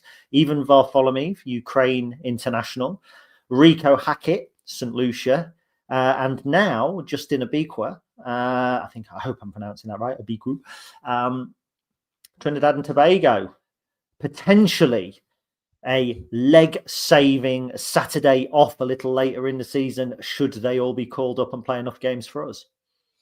Yeah, it could be a smart little move if that is the case. Yeah, definitely. It's, those international breaks when the chips are down, they can be really valuable to have a little bit of time off, can't they? And yeah, as we're building that, I think not only kind of building that potential within the squad, but obviously if players are getting into those international teams, yes, I know it's Trinidad and Tobago, it's not Spain or Germany or anyone like that, but they're players of a certain level, that can play on an international stage, they've got a little bit of experience of that, which is also good. But yeah, I think could be a clever little ploy there as well. Yeah, absolutely. So on my list, it says bring Charlie in. So I'm going to bring Charlie in, and then Ben's going to have to fanny around with the layout, which seems to have been messed up thanks to our new graphics. So Charlie, what are your initial thoughts on this transfer? Well, first of all, let's be honest, it's really exciting when we're bringing in an attacker on deadline day, isn't it? No matter what role we expect them to play over the course of the season. With this one as well, like you say, it gives us another option in terms of his profiles. Obviously, he's got the power and the height behind him, potentially a little bit of strength in there as well from what his stats sort of suggest. And he knows where the back of the goal is. Like you say, 7 goals last season, and that was only in 900 League 2 minutes. That's impressive. So I'm looking forward to seeing him getting on the pitch. And again, it could be another one of those that we could see starting or at least featuring in tomorrow night's game. Yeah, it does feel as well in terms of physical presence that we've really beefed up, and maybe a couple of seasons ago, particularly the latter stages of Michael Appleton's tenure as manager, we were a little bit weak. Under Mark Kennedy, we lacked a little bit of street smart. Ian Everett's sides would come and bully us, but it's going to be a really brave side, I think, that comes and bullies us now. And Emily, you picked up there on the size, but I don't think we have a profile of a nippy little striker. I mean, even Rob Street's got a little bit of physicality about him, which again can only be a good thing, can't it? Yeah, absolutely can. I think, again, you kind of compare this signing to Jack Vale a couple of years ago on deadline day, and you kind of think about that player profile being quite a different one. And knowing that even if they're not necessarily going to be sort of a star striker at this level, the fact that they can put their body about and have that real physical presence, sometimes that's all you need in a game. When you are kind of backs against the wall, you do just need one of those players to be able to go ahead and run in behind, like obviously Obikwu can seemingly do, especially sort of from what Jez George was commenting in the press release.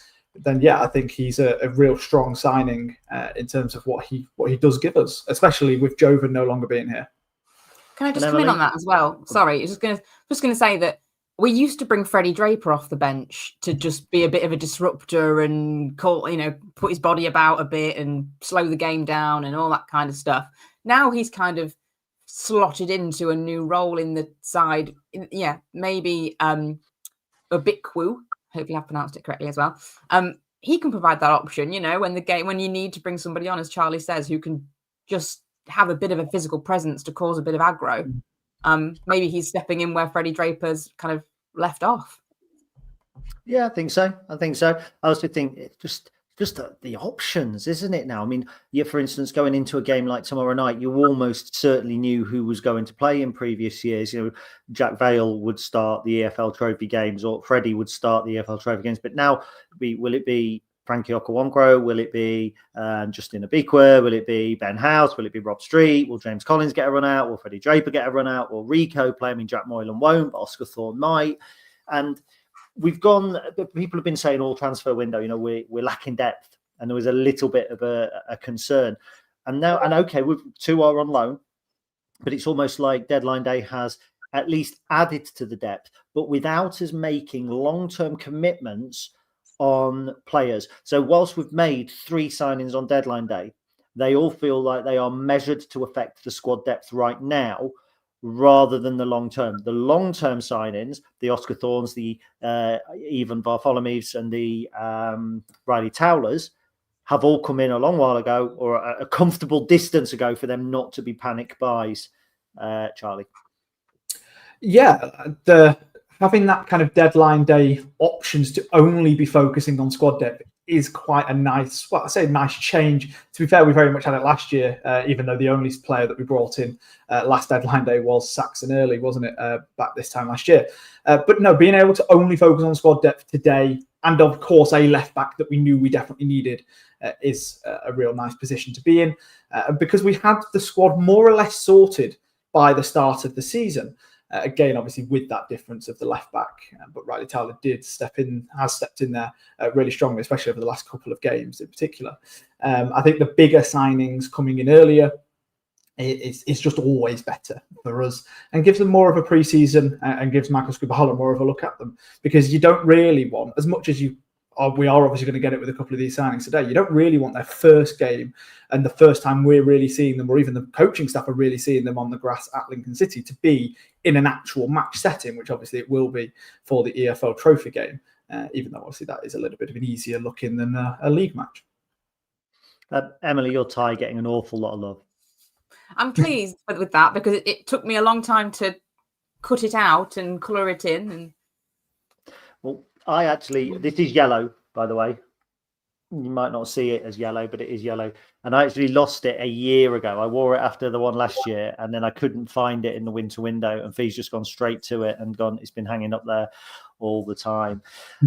So just to recap then, so far on our action-packed deadline day special, we have had Finn Barbrook sign on loan from Ipswich Town for a season. We have had Zane Okoro depart the football club for a season, going to Coleraine. We have had Adam Reach. I'd forgotten about that. Adam Reach has signed to come in and play left back. So yes, finally we've signed somebody, and all the funny people can go, can he play left back? And we can go, yes, he can play left back. You're not funny. And we have also signed Justin Obikwu, and he probably won't play left back, but he will certainly play up top and affect things. That comes in on the back of Frankie Okoro and Ivan Bartholomew, who both signed last week, which seems a long while ago. Oscar Thorne last week, Riley Towler, and Sonny Bradley, who signed earlier in the window. Have I missed anybody? No. Good, because I think, judging by my running order, Emily and I, are we due to talk about that a little bit later on? Our window. Yes, we are talking about that later on. So what's coming up for you guys now? So in a moment, we're going to roll VT on an interview that Emily did with Luke, which she will tell you about and introduce herself, because I don't want to steal the thunder. After that, once we are all fed and watered, we are going to have, I believe, 15 minutes on Ben and Charlie talking about our players that have gone out, particularly focusing on Zane and MJ, and a JJ McKiernan update. So I'm hoping that Charlie has done his research there. He's frowning, but I'm sure he has, because of course I have. Those looks are misleading. Then around 6:30, I will be coming back on along with Emily, and we'll be looking at our window, our signings in the window, 8 players coming in, and we'll be touching on all of those to recap. That will take you through to sometime after 7 o'clock. And at that point, we'll call it the main event. The main event is usually signing players, but the main event of the podcast, we will be getting Jez George on the show to talk about all of the different signings. And we'll be talking about each of the players individually. We'll be talking about bids for our players who have gone out. I'm really fascinated to know how you even go about starting talking to Ivan Bartholomew when there is a language barrier, and doubtless that there are some interesting stories there. So we will have Jez on live. And then finally, as we trundle around towards 8 o'clock, I am going to go in and watch all of this again on my big new television. Charlie will say bye to you for now, my friend. Yeah. I'm literally only doing that because now Ben has to play with the configuration again. And if you could, I'll leave you just on your own, Emily. You can introduce, and then Ben will roll VT. Brilliant. Thank you, Gaz. So yeah, coming up now, we have a interview that I did earlier on last week with Luke Thornhill, who is the head of marketing and communications at Lincoln City. We always like to get a little look behind the scenes at what all the bits that come together to make a transfer window and a transfer deadline day.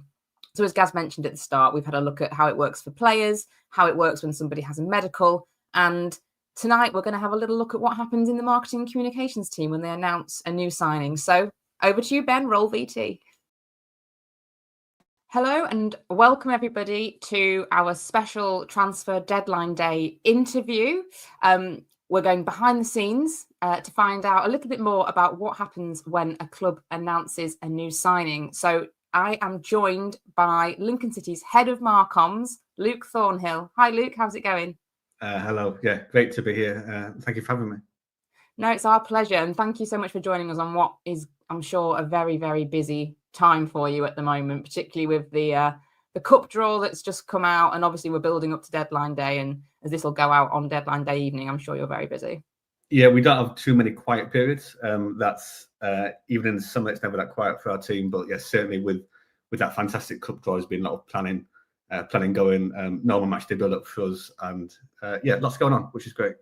Yeah, keeps you busy. So as I've said, deadline day and the whole transfer window, we know it's very busy for everybody involved with football. But what's it like for the comms team behind the scenes?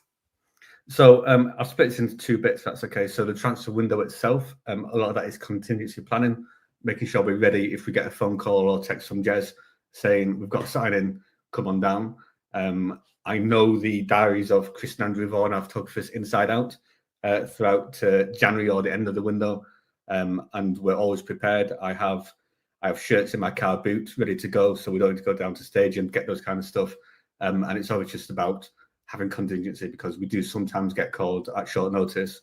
A player's here, now's your chance to get him, and then that's it. So we have to be ready. Deadline day itself is a bit different. So I've had deadline days sometimes where I've just gone home at 5 o'clock and there's been nothing happening, and I've had other deadline days where we've been there till gone midnight mopping up stuff. So deadline, again, it's all about the preparation to make sure we're ready. Deadline day, in fairness, we usually know what's going on. So we don't have many deadline days where you get to 6 or 7 o'clock and suddenly a signing comes out of nowhere. It may look like that, but every signing has had such a strong kind of lead in from our recruitment team that we're unlikely to sign someone that's just come out of nowhere at 8 or 9 on deadline day.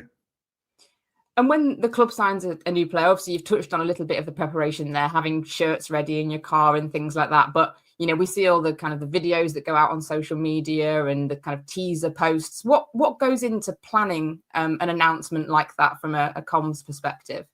You'd be unsurprised to know that there's no one-size-fits-all approach to this. So each signing we've had to approach in different ways. And again, the lead-in time varies. So sometimes we know we can know a couple of weeks in advance that we're trying to sign someone and can think about it. Sometimes it's short notice. Sometimes I can share it with my team days in advance and we can brainstorm. Sometimes I've got to keep that for my team and then I have to think of ideas of my own and then go to them and come up with it. So when we in a dream world, when I can share my entire team, we have a bit of a brainstorming session. Sometimes it fits really well with pre-planned activations. So if you go back a couple of years to when Tyler Walker signed, and it fit really well with the away kit launch. So we could kind of tease that and then just drop it on people, which worked brilliantly. And it was a great boost for the shirt, and it got eyes on the shirt, and it fitted that aim. Excuse me. One thing that we do try to do is, where we can, fit it in with our wider strategic aim. So the kit launch was a great example. If we know we've got whether it's a kit launch, whether it's memberships, something that we can link it to, we'll try and do that. Try and make sure it's not just about that. Ultimately, in terms of logistics, speaking with Jez and Liam about what kind of signing it is. So when we signed James Collins, for example, we knew he was going to go, here's our centre forward, bang, ready to hit the ground running. There's other signings that we try not to use the word project players quite so much. So in the past, we've maybe highlighted the Dylan Duffy or Jack Morland as a project player. There's other players that fit that profile now. We probably don't call them project players, but then we don't want to hype them up quite as much. So we want to give fans the understanding that while we've signed them on a permanent deal, so Oscar, Ivan are great examples in this window, that they need to take a bit of time to bed in. So it's really getting a steer from what kind of signing it is from Jez and Liam. That factors very much into our words. So you see that very strongly in the written article. and then kind of planning activations, planning our launch around that. So we want to be as creative as we can. Sometimes we have days and weeks to think about that. Sometimes we have a couple of hours to try to put something funny together. Yeah. And we know from the club, when those signings are announced, they do talk about, we've been watching this player for a while, and sort of wording like that. So is it more often than not you tend to have a lot of notice, or are you more reactive in those announcements? So again, I'm looking at my relationship with Jez and Liam is that I've often known who our targets are, so I could think about it. Someone like Even knew about probably 3 weeks ago before, so we could think about that, try to say his surname, and just kind of think about what we would do when we signed him. But often, like, this is just targets. So being told that we'd like to sign someone is very different to getting a call and saying, we've signed this player, when can you get ready to come and get the contact details with them? So usually it's quite short notice that the deal is done. And once the deal is done, we like to get our content and get it announced as soon as possible before some supposedly in the know social media account gets there before us. Yes, and I imagine on deadline day, those signings are a little bit more, or those announcements, should I say, are a little bit more last minute, or everything's trying to get crammed in, obviously, before that window shuts. Yes, also if we know who our targets are, so we can prep in advance. So had it even gone down to deadline day, we could have got the Ukrainian flag and got it in ready. If we were going to sign an international player on deadline day, we could get resources like that. Ultimately, again, it's that resources are a bit thinner when it's short notice. So we can't always go somewhere to film a teaser. We can't always go out and buy a prop unless it's available in the local supermarket or pop around to Tritton Road. We have to make do with what we've got hanging around the stadium. I'd love to think about what props different players could be photographed with. That's quite an interesting one. But you've talked about Ivan Varfolomiev there. So let's talk a little bit about his signing and the announcement of that. And I watched the behind the scenes on his first day at the club video, and I really liked it. I was just smiling throughout watching it. There was something about it that made me feel really happy. And it felt like a big moment for the club watching that. It felt like this was a big deal. Can you tell us a little bit about the thinking and the planning that went into announcing Ivan signing in that way? Yeah, so Ivan was a great example where we had a bit of notice. So we knew about him a few weeks in advance. We knew what was going to come. We could think about how we did that. There's a couple of reasons behind it. Some are very practical. For example, we was told that a video interview with him probably wouldn't work. You wouldn't get the nuances across, and while he could do a little selfie video, which he did, like we had to be a bit creative with how we could do that interview. We just couldn't do that. And then secondly, also we had agents that flew across to kind of be part of the process. So we wanted to give both them and Ivan a good experience. So like Ivan has come across from Czechia. It's a big move to come work and live in Lincoln. You know, I moved abroad when I was a bit older. I know what a big step that can be. So we just wanted to give him a good experience and a good day, make him feel welcome. So again, for very logistical reasons, if we couldn't do an interview, we thought about how could we do an interview. Turned to the foundation for their, we knew they did language classes. So they had a couple of members of their conversation club, which is for English as second users, people who are learning English. And they had a couple of Ukrainian women in there. So they really helped. They were kind of translators. They met Ivan. And when we found out we had 4 kids in the holiday club that were Ukrainian, it was a no-brainer for us to get them interviewing. And the interview is a bit different. You know, the interview is different to when I ask the questions, and we can't really script these kids too much, and we can't ask them to ask too many nuanced questions. But I love kid-fronted content. I think some of our best content we've done while I've been at the club has been young fans talking through whether it's a stadium tour, that kind of stuff. So we really want to do more of that, and it fitted really well. So the foundation just have great resources that we could fit in. We want to showcase the foundation, just make it a special day for him. Even did feel like a big signing for us. We wanted to showcase that to Ivan first, make sure he felt welcome. He realised what a special club he was, and everyone at the club bought into it. So the foundation were fantastic in setting things up. You saw on the video, you saw Ivan walking through, meeting all the fans, all the staff, in the office, and like everyone went out of the way to make him feel welcome, as you would with anyone. But we did that little bit extra because like he moved all the way to Lincoln to come and play for us. Yeah, and like I say, that really came across in watching the video, and I think Ivan's reaction came across as well. You kind of felt that from his perspective, this must be quite nice for him to get this sort of a welcome. Absolutely. I'm glad we conveyed that because like you could see it, the surprise in his eyes. And there's moments in the video where you see him walk into change room and we'd put the shirts up. So we had all 3 shirts with his name up, and just the surprise in his face. Again, when I saw him walk into the room where the 2 Ukrainian women were, and just the reaction when they spoke to him in Ukrainian, like it's incredible. Like you just like I don't know if that was on the video or not, but yeah, I'm really glad that we conveyed what that day was to him, to other fans as well. Joe Bradley, who is an intern with us, he filmed that video, did a great job. He edited it as well, and like we do our best to get behind the scenes content. We don't always have the time and the resources and the ability to get as much as we'd like, but certainly that is right up there, I think, with some of the best content we've done while I've been at the club.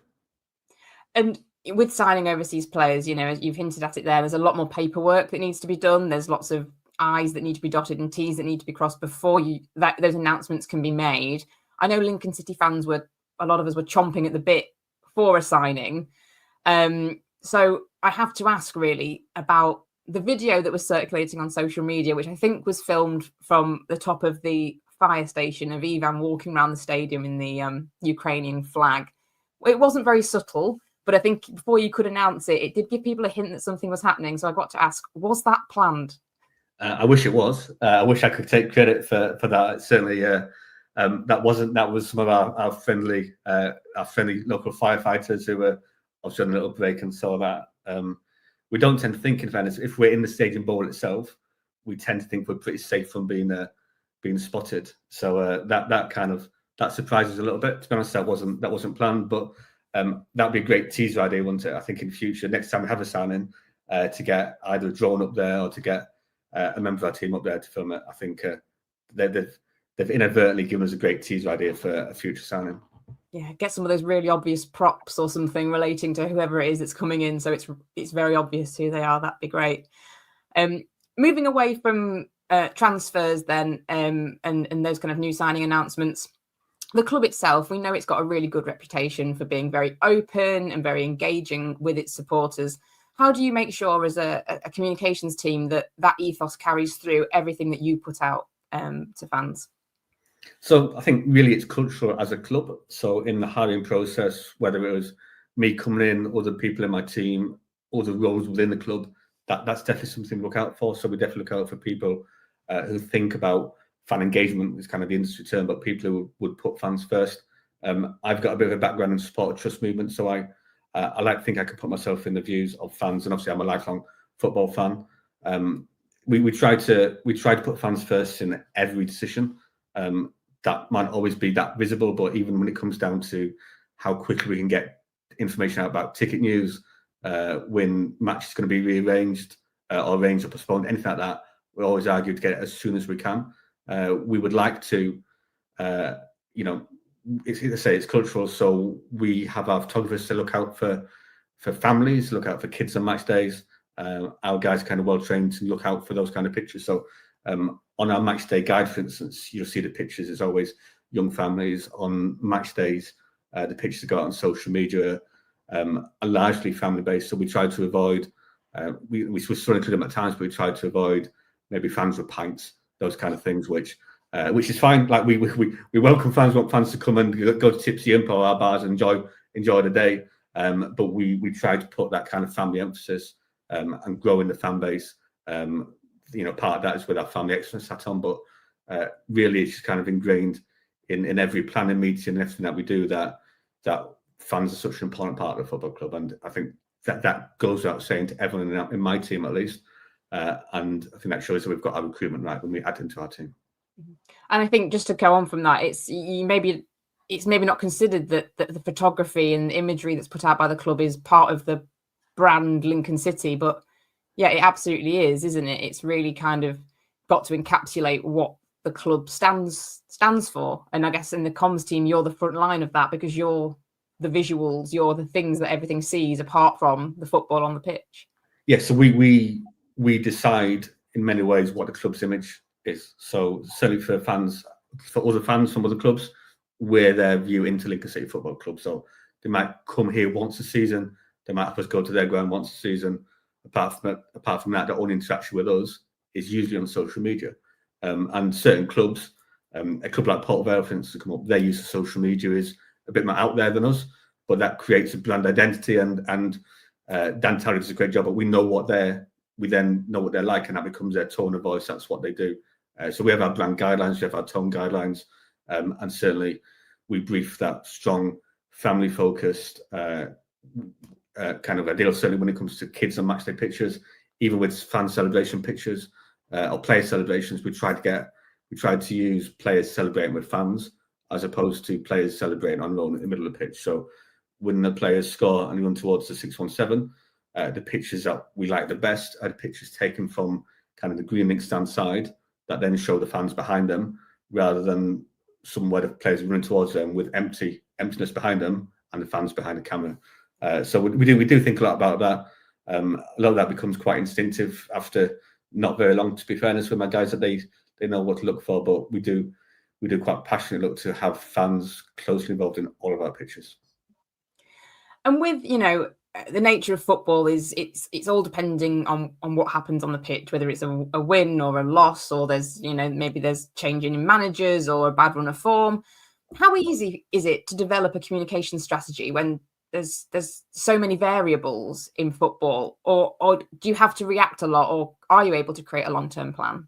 So we do. I understand why certainly at some clubs where, especially where you get a lot of chopper changing of strategy, that would be a lot harder. But we do a lot of long-term planning. Certainly every summer we think really hard about what our comms looks like over the coming season, and kind of take on board feedback, look at our resources, how that may have changed over the summer, and do that. A good example, I think, was with the cup draw, the Carabao Cup third round, where on a day before the draw, we'd put out a little bit about gold memberships, bronze memberships, silver memberships, just to remind fans that they would get priority for if we had got a good cup draw. And then we got an amazing cup draw, and that was absolutely turbocharged. So bronze memberships in particular, but also gold and silver, have been flying off the shelves ever since that draw. And that wasn't a huge amount of effort from us. It was just a little bit of thinking on a day of the draw to make sure that this is what we pushed, this is what we're pushing. And you look at other clubs, some clubs, when they announced who they got, didn't have anything with it. There was just a picture of a player celebrating. We've got X in the cup draw. My team knew what to put alongside it. They know what the call to action was, and all the stories on a day. All the stories since have been very focused on membership. So we know that's kind of medium-term planning. But we were able to be reactive and really build on that, thanks to that kind of longer-term planning. So we think really hard every summer about how we're going to do what we're going to do, and we feed into that whatever our priority is then as a football club. And as I say, around that cup draw, we managed to sell a good chunk of memberships on the back of that. Yeah, I think that's a really good example. And nothing is by chance, is it? Nothing's a coincidence. Everything the club puts out, it's you kind of take it for granted a little bit when you're scrolling through social media, but it's all got its absolute purpose. Looking ahead then to sort of social media, it's a very changing environment. So is marketing, communications. How do you see football comms evolving? So it's changed massively in the 9 years I've been in football, and the 5 years. Well, come to my fifth season at Lincoln City Football Club. So when I first started, local newspapers were still really big. When I first started here, we had Mark Wiley coming every game, covering for the Echo, and we don't even think about the Echo now, in honesty, when it comes to our coverage and our marketing in particular. It's sort of changed. A lot more is in-house. That's grown over the past few years, where we're now the storytellers. So we're publishers. Football clubs are essentially publishers in their own right. So our comms team isn't huge. We've got three full-time members of staff, and Chris is head of digital. So that's 4 kind of comms-related full-time roles. And while we sometimes think we haven't got huge resources, the Echo have got even less. And the sports team at Radio Lincolnshire's Rob, Michael, and Callum. So again, they're quite stretched. So we're now the publishers. We're now the main storytellers. And we have the USP of being the football club. So behind the scenes content is something that's grown over the past few years. I think we'll see more of that. We certainly hope to do more of that with Lincoln City. The trends will continue strongly digital first now. I know I love matchday programs. I've probably got 1,000+ matchday programs in my spare room, built up over the years, but the economics just don't make sense for us to spend our time doing those kind of products. So digital is where fans expect it. Fans expect it to be instant, and fans expect Sky Sports quality production. So when we nothing sends our Twitter mentions off like an issue with our Imps Plus feed, or even if it's a match that's on Sky Sports Plus last year at Mansfield, there's issues. It was just non-stop because fans expect constant, immediate access. I like to think that our content has grown to match that expectations. I like the high expectations. You look at Imps Plus at Bolton on Saturday, we had John Helm commentating and Jez George as co-coms. And I find it hard to imagine any past version of the Comm team at Lincoln City would have that kind of insight and be able to offer that kind of inside information to what a match day looks like, and just that such a quality broadcast with 4-camera coverage as well. If you told me 5 years ago that would be standard and we would do that and fans would expect even more, I'd have thought you were crazy. So definitely digital first, and I think it's even more growth of football clubs as publishers. We'll probably tell everything first now, and then the challenge for the external media, so Radio Lincolnshire, the Echo and their counterparts, how do they offer something different? So for them, it's probably the analysis, in the same way that newspapers don't break stories now, they offer the analysis and the context. And I think we're seeing football media catch up with that as well. Yeah, no, I totally agree. That's really, really interesting.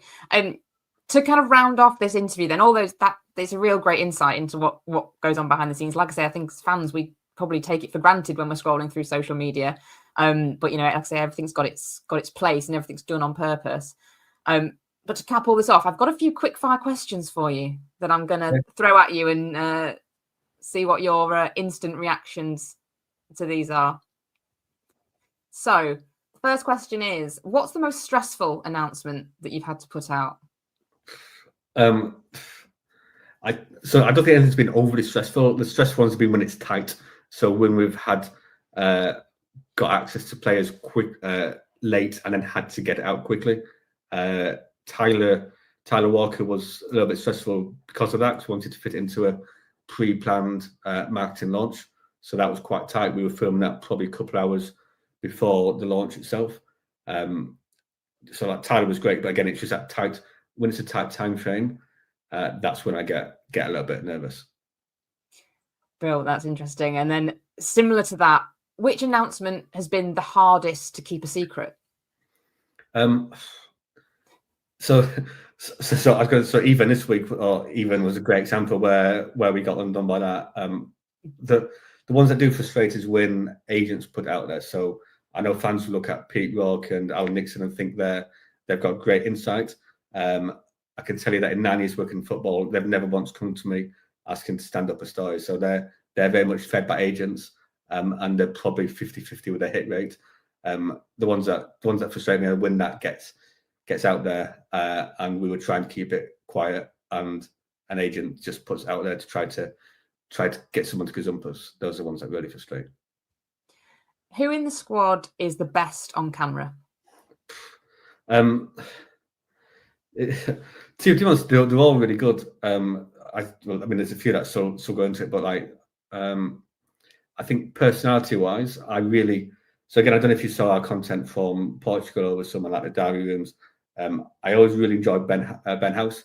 I think House has got great personality. He's up for doing stuff. Him and Hamo always just like bouncing off each other. So I think House has got a great personality, and that comes across really well. We've actually got some content still from Portugal that we're not put out yet. So we had Housey with a GoPro on during the training session. We've just not got round to getting out there. Hopefully we'll get out soon, next few weeks. But that House is always up for a bit of fun with us. Yeah, he made me laugh in the post-match interview the other night when he said he was learning Ukrainian. And I don't know if that's true or not. I would like to think it is, but it made me smile anyway. Just the sort of the thought of it, really. Everybody on Duolingo. I can imagine the Ukrainian. He loves to tell a bad joke, so he'll like terrible jokes. But that's what I'll be learning for. I look forward to him trying to tell a bad joke in Ukrainian. So if Housey is the kind of the biggest personality on camera, who's the player that you have to convince to do the media duties? So again, genuinely, we've got a good set that are happy to do that. There's occasions, so it's challenging if it's been a bad match. So even if someone's played really well and we've had a bad result, or it's gone badly at the end, that's when they need a bit of convincing. And it's not that they don't want to do it; it's because they're soaking. Understandably, it means so much to them. So certainly in terms of pre-match and like activations, everyone's really happy to do it. Post-match, again, it's the players who would take it a bit seriously and would be really upset about how it's gone. Those are times that we need to kind of plod them out. So I'm going to try and get away without giving you a name there. But what I would say is that there's certain players who, like, people forget, players like Jovan and Freddie Draper, how young they are. So certainly we saw that at times with some of the pre-match press conference over the years. Sean Rowan was a great example as well, where they need to get used to it and get up to speed, and it took a while to get their personality across on camera. Sean Rowan had a great example last year where, because he sat with his arms crossed, people assumed that meant he was really grumpy and he was going to go and not sign a new contract. And that's just his natural demeanour. So absolute nonsense. Jovan was one I'm most proud of, if I'm honest, because he, when he first started, he was really nervous. As soon as he see the red light go on the camera, he could barely speak. We had to work with him to just relax him, get him used to being in that environment. I think that personality came across towards the end of last season, at the start of this season, and we saw that personality long before that. And when you look at his content when he signed for Norwich, just how comfortable he looked on camera, I was so proud of him going and smashing it. Yeah, that's great. I think with Freddie Draper as well, I almost think his personality really came through in the interview that he did recently, talking about the kind of tough season he had last year and the changes that he's made. It made him feel so kind of real and human. And I guess that's what you want from the players when they're doing their media duty, is for their kind of the real selves to come across. They're not just, they're not just players kicking a ball about. They're kind of real people behind it that do have personalities. Absolutely. So, like, sometimes the players can be guarded, especially when it's with external media. So that interview with Freddie was with Rob at Harrogate. But again, we work really hard to kind of break down those barriers, to help them understand that Rob and Michael are there to work with them. They don't want a bad interview. So they're not there. They definitely don't want a bad interview. They want to get the best stories. And over time, it takes time, no matter what, that those have come to understand and open up. And that Freddie was a great example, where I'm not sure we'd have got that kind of interview from Freddie 2 years ago, as you'd expect. But now he's got that understanding, that knowledge, that relationship with both us and Greater Lincolnshire. We got a great interview out of him. Yeah, brilliant. And then finally, my last quickfire question for you is, can you describe transfer deadline day in just one word? Manic. Of course. Brilliant. Well, that's been really, really interesting. And I hope everybody, has really enjoyed getting a little peek behind the curtain at what goes on when we're announcing signings at the football club. I've certainly found it really interesting. So thank you so much, Luke, for joining us this evening.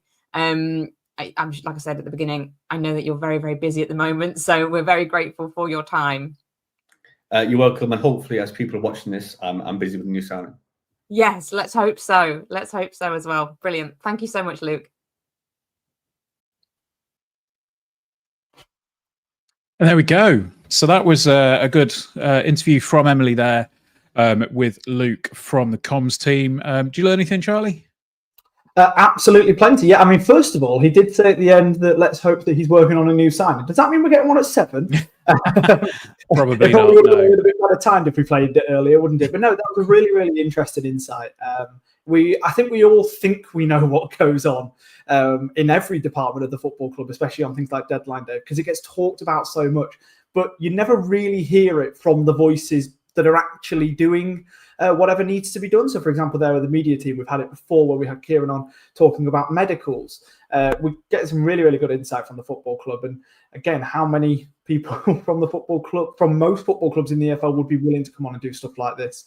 We really are lucky people, aren't we?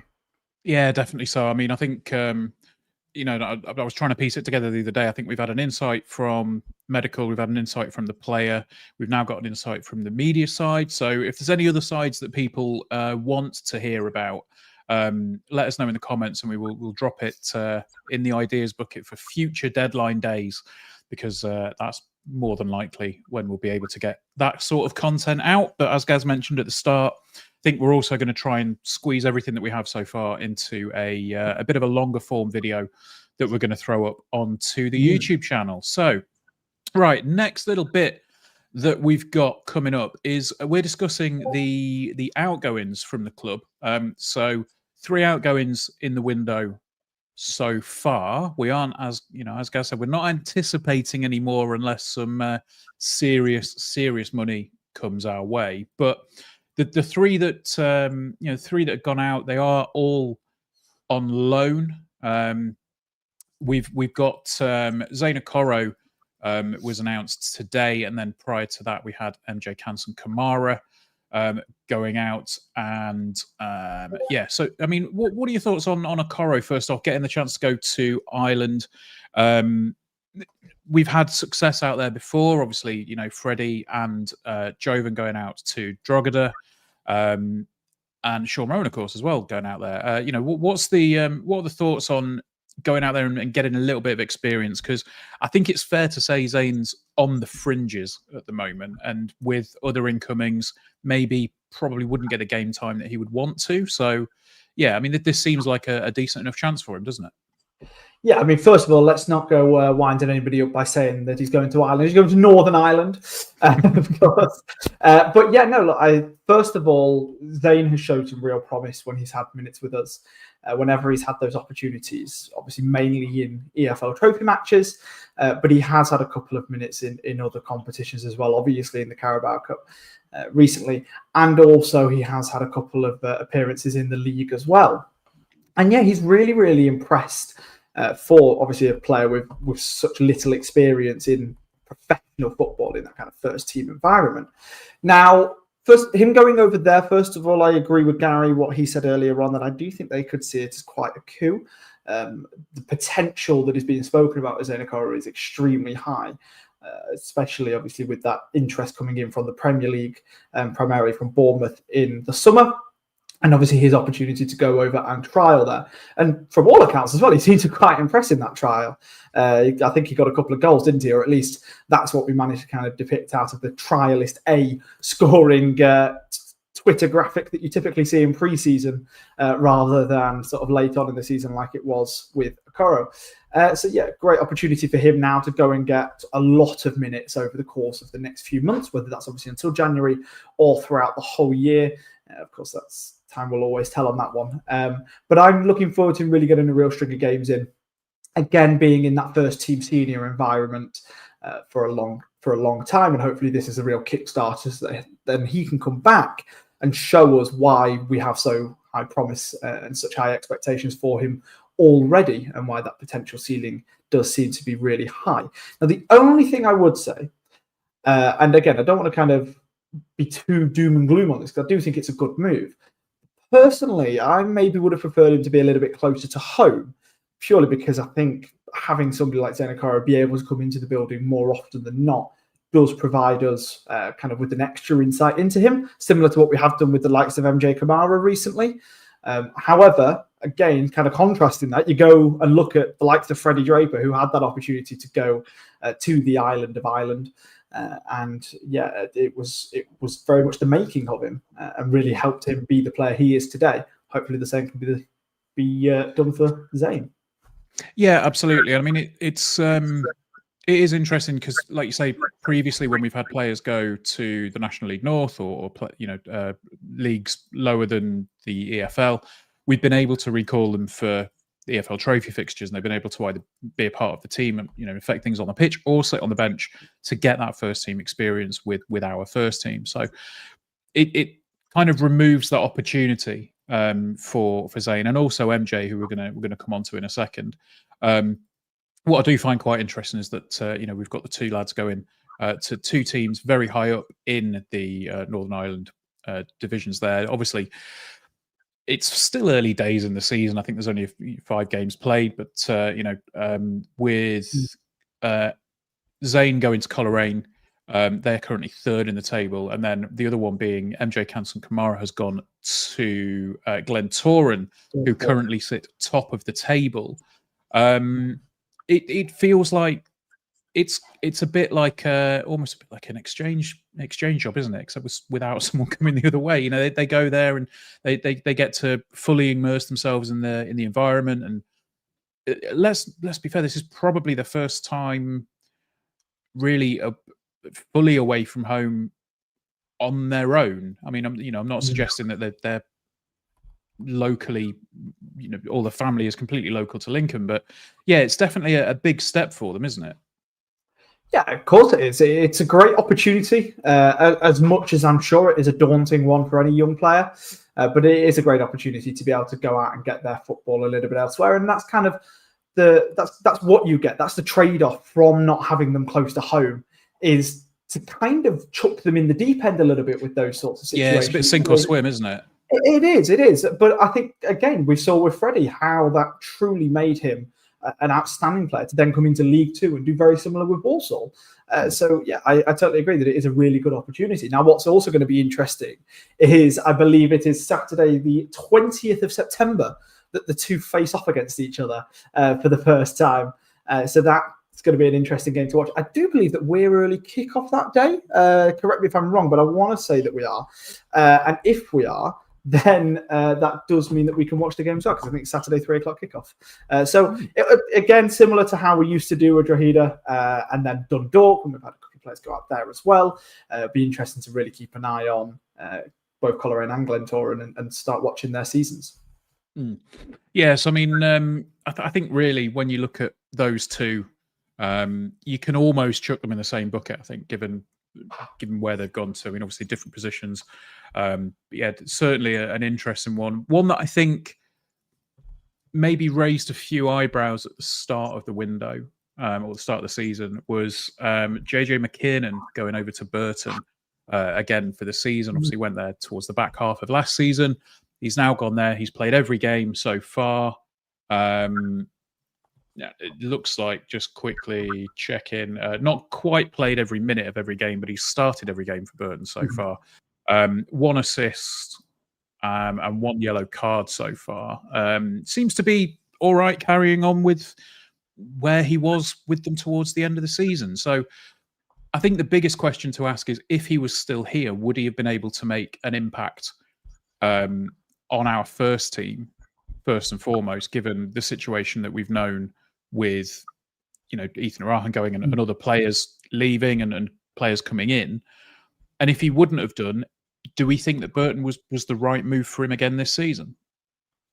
Yes, I think in terms of what he could have done here, it very much depends on the sort of position that we would have wanted him to deploy. I think if he was going to be playing more of a central midfield role, maybe a little bit more of an 8, then I definitely think he'd have gotten minutes by now.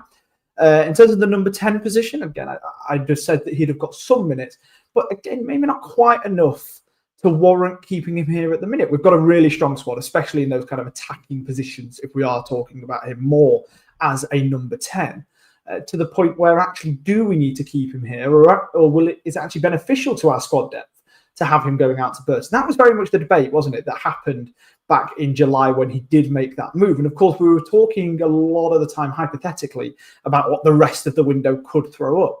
Now that we are at the end of the window in terms of signings or even exits that we're expecting to make now, I don't think that we're massively going to miss JJ McKiernan in the squad. And that's not to say that I wouldn't want him there, because I think there's really a really solid League One player already in there that can show us a lot over the course of 12 months. But it's more beneficial for our long-term prospect of having him being a starter over the next few years to have him go out on loan to Burton again.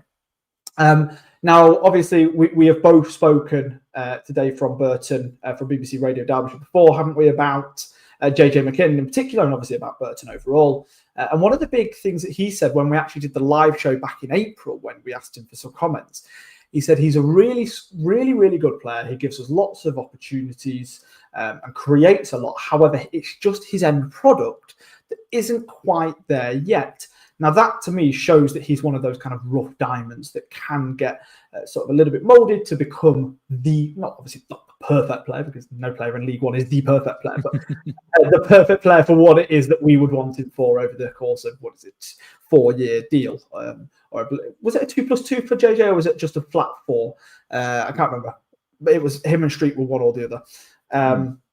But anyway, again, with JJ, there's a real opportunity there for him to come back and hopefully get those kind of starting minutes, especially if he can start getting his end product up. Now, he did get, I've got it classed as 2 assists against Barnsley, but I believe one of those assists was actually him winning a penalty. So obviously make your own mind up as to whether or not you class that as an assist. I don't personally, but I think it was David McGoldrick who brought him down in the area.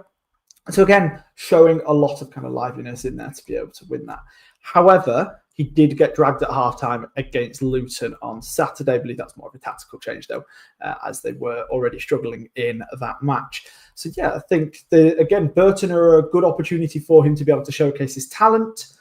And now it's up to him to be able to prove that he can come back here after the course of this year, or at the bare minimum or potentially even in January, and really make a stamp on our squad. Yeah, absolutely. So, okay, I don't. Well, I mean, obviously the other exits, they're the permanent ones. I don't think we really need to touch on those all too much, to be honest with you. But I can see Gary is lurking in the background. Is Gary ready to come back in now? He's giving me the thumbs up, so we will bring him back in. And here he is. And I'm trying to find the bloody thing now. I've sorted out the little. Oh man, I can't get this right. Like the Krypton factor, isn't it? I'd say you can't get the staff, but leave it at that. We've known that for years.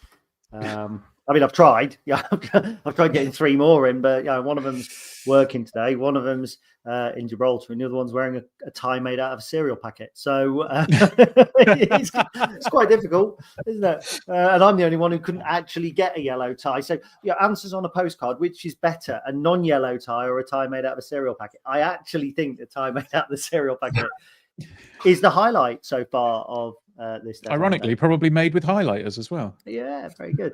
Very quickly, just looking at some of the other transfer news. Have we mentioned Joe Bursic has gone to Portsmouth? Yep. We have. Oh, I didn't listen to you. Should have listened earlier, shouldn't you, really? Yeah, no, I was off.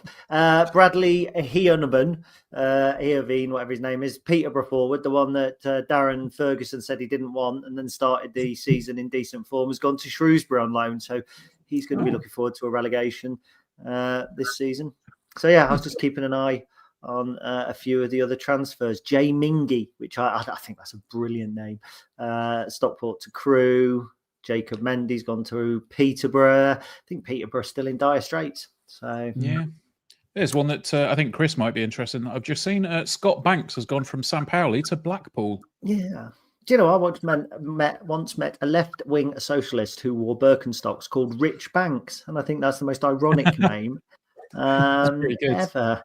So, quick one here as well. Alex Roach says, "How did everybody in the Stacey West meet each other?" So I'm going to fill in how, because I see myself very much as a Jez George figure, assembling a team here, and we'll bring Emily in for this as well, because she's the only one sat out there, look, on her own. Ben can sort this out again. There we go. So Ben and I first met on the March to Save the Club in 2001. Yeah. Playing the trumpet, and I was poacher.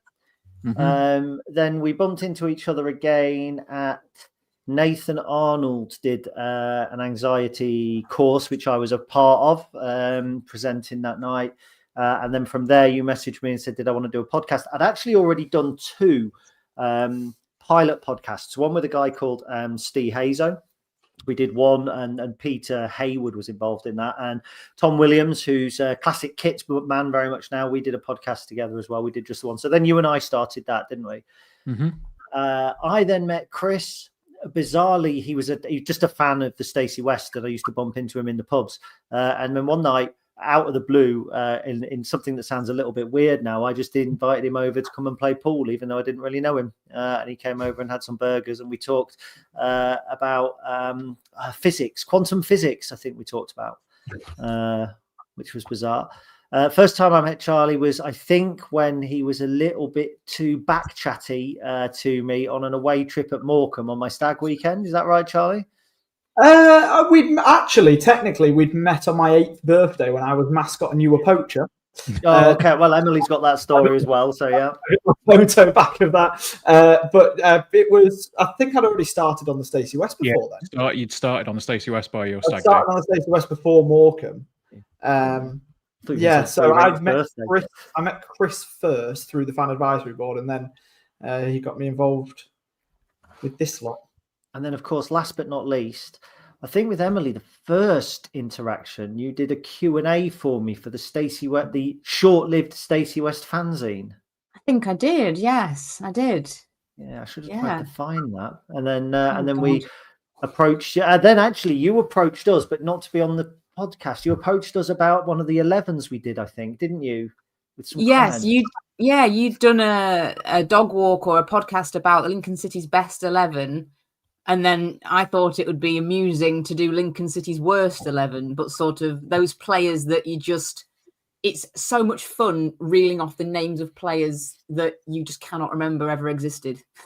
And that they would get nowhere near a best 11 because they're just who. So I slid into your DMs with that idea, and the rest is history. The rest is history. So there we go, Alex Roach. That's how we all met. That's how the dream team came together. Charlie, Ben, thank you very much for your time. Charlie will be back on a little bit later, and Ben will doubtless be on to say goodbye as well. I'll let you take yourselves off. See you in a bit. And sort that. That looked like the reveal on Catchphrase. You know where they take off certain squares. And there's a new signing behind it. Yeah. What we should have done was we should have got somebody new on the Stacey West podcast, and we should have revealed a new Stacey West podcast signing as well. So, right. So you and I are now here to discuss our transfer window. We are working on the assumption at 28 minutes to 7 that this transfer window is now complete in terms of incomings. And I've heard nothing to the contrary. I'm not about to get anything through into my earpiece. So we are going to have a look at the 8 new faces that Lincoln City have signed. We're going to discuss them very briefly, and that should, I hope, when I say very briefly, take us through to around 7 o'clock. So would you like to start with the first? Should we do it chronologically? I was going to say let's do it chronologically, and I'm going to show myself up here because I can't remember if Riley Towler or Sonny Bradley came first. Was it Sonny? I think it was Sonny Bradley. I've got him top of my list. Yeah. Anyway, I think the first either of those two are probably the easiest to talk about anyway because we've seen the most of them, haven't we? Yeah. I think Sonny Bradley. Like I say, we can talk about his signing being a successful one so far because we've seen him play.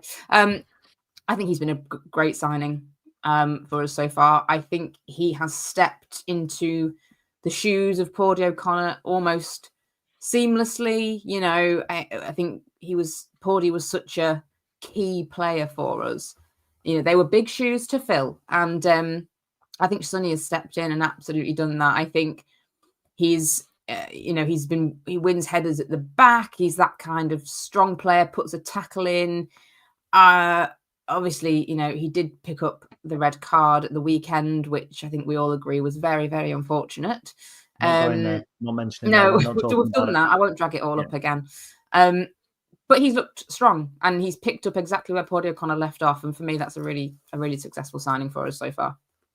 Yeah, we've talked about shifts in our recruitment policy, and we've certainly signed our fair share of men this summer, and by that, you sign a Teo Eden, you sign an Anthony Scully, you sign in players. When you say you sign in boys, I don't mean that to be derogatory, but you sign in younger players, or you sign in not physical specimens, but you sign in certain attributes. Whereas Sonny Bradley is the most man I think I've ever seen as sire. 6'5", tattoos on his neck. Steve Thompson, God bless his soul, rest in peace, would have absolutely loved him because he's a defender who'll kick it away or head it away. I almost expect his neck to growl at you before he opens his mouth. That's how he looks. And then off the pitch, you listen to him, and he's really quite softly spoken. He's quite measured. He actually speaks, I think, with a real degree of intelligence. Which I like. He feels to me like a leader within the side. Tendai's captain, but Sonny feels like somebody who can lead. And I think we kind of needed that a little bit.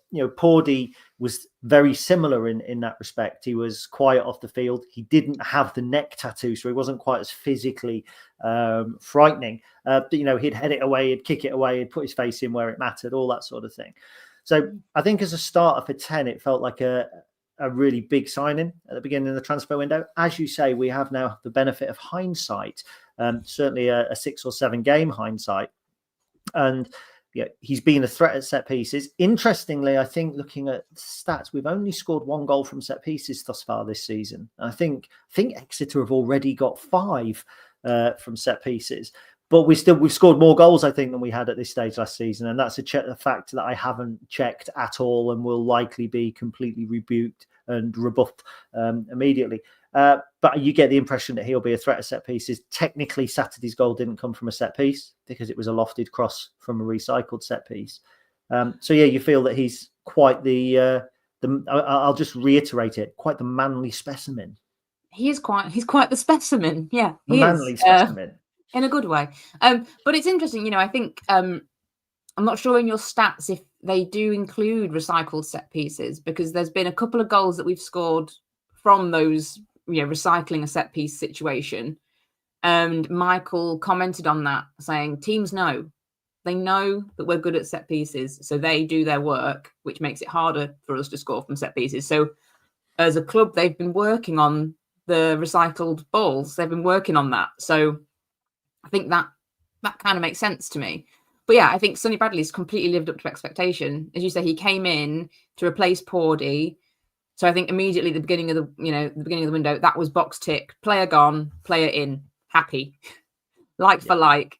And as fans, we knew he had all the attributes, he had the reputation to, like I say, kick on from where Pordy left off. And he's done that. I think he's actually done that. It's not. He's lived up to all the expectations that I think that we had, and maybe even a little bit more. He's just looked solid. And we've had Jacko suspended for 3 games, and I'm not saying that the back 4 would have been moving around, but it gave us we didn't have an option, and Sonny had to be the main man. And like you say, he has those leadership qualities. I think the team is full of leaders now, which is really good to see as well. So big tick, happy. Yeah, definitely. I'm interested in the point you picked up. We've got here, David Ward is reporting that Jez has just said maybe 1 more. Now, that's really interesting, but we'll sit on that. I don't know where Jez has said that. I don't know where it's come from, but that's an interesting comment.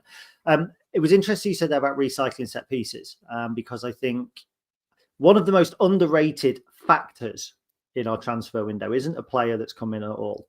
It's Michael Skubala, because I think he's a great manager. I think he's a great coach. I think he's learning as a manager. I think there are some moments that he would probably hold his hand up and say that, I've learned from this or I've learned from that. But I think tactically, when he has time to work with the players on the training pitch, I think we're better. Look how we've started this season. We've started it really well. Why? Because he's had 6 weeks without a game to focus on training the players, and the players predominantly are ones from last season, so they understand the drills.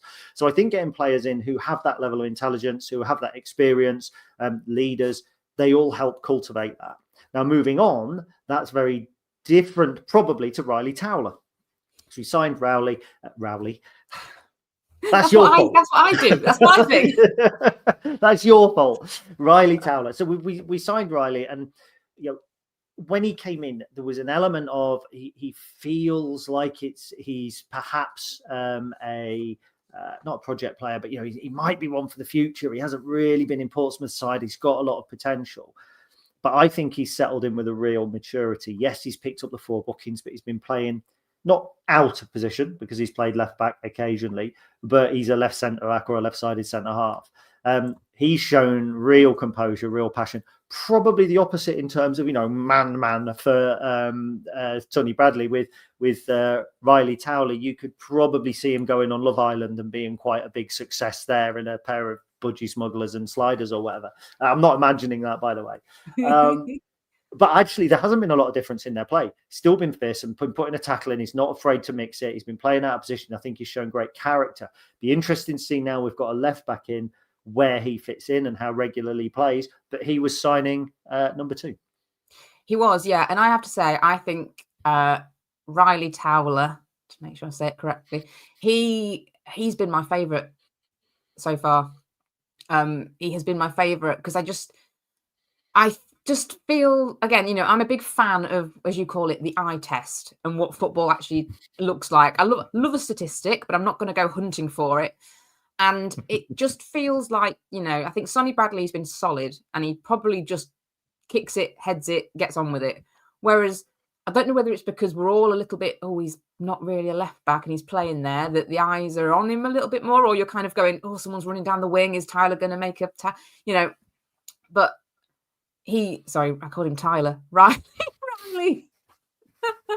He's it's so easy done. But I've just felt he's really stood out a lot. Whether that's because a lot of action comes down the wings and he is the man defending those areas. He just feels to have been he's had to get more stuck in. That's not very great English. It's been a long evening. He's had to get stuck in a lot more to those attacking kind of players coming down that right-hand side. And I just think he's been really solid. And yeah, you can tell that he's somebody who's more comfortable playing at centre-half, slotting in at left-back, but not by a lot, I don't think. Not by a lot. I've been really, really pleased with him, and I like his blonde, floppy hair as well. Now, there was a huge gap between signing number 2 and signing number 3, but there may not be a huge gap between signing number 8 and a possible signing number 9. So what we're getting through, and we're getting through our dedicated viewers.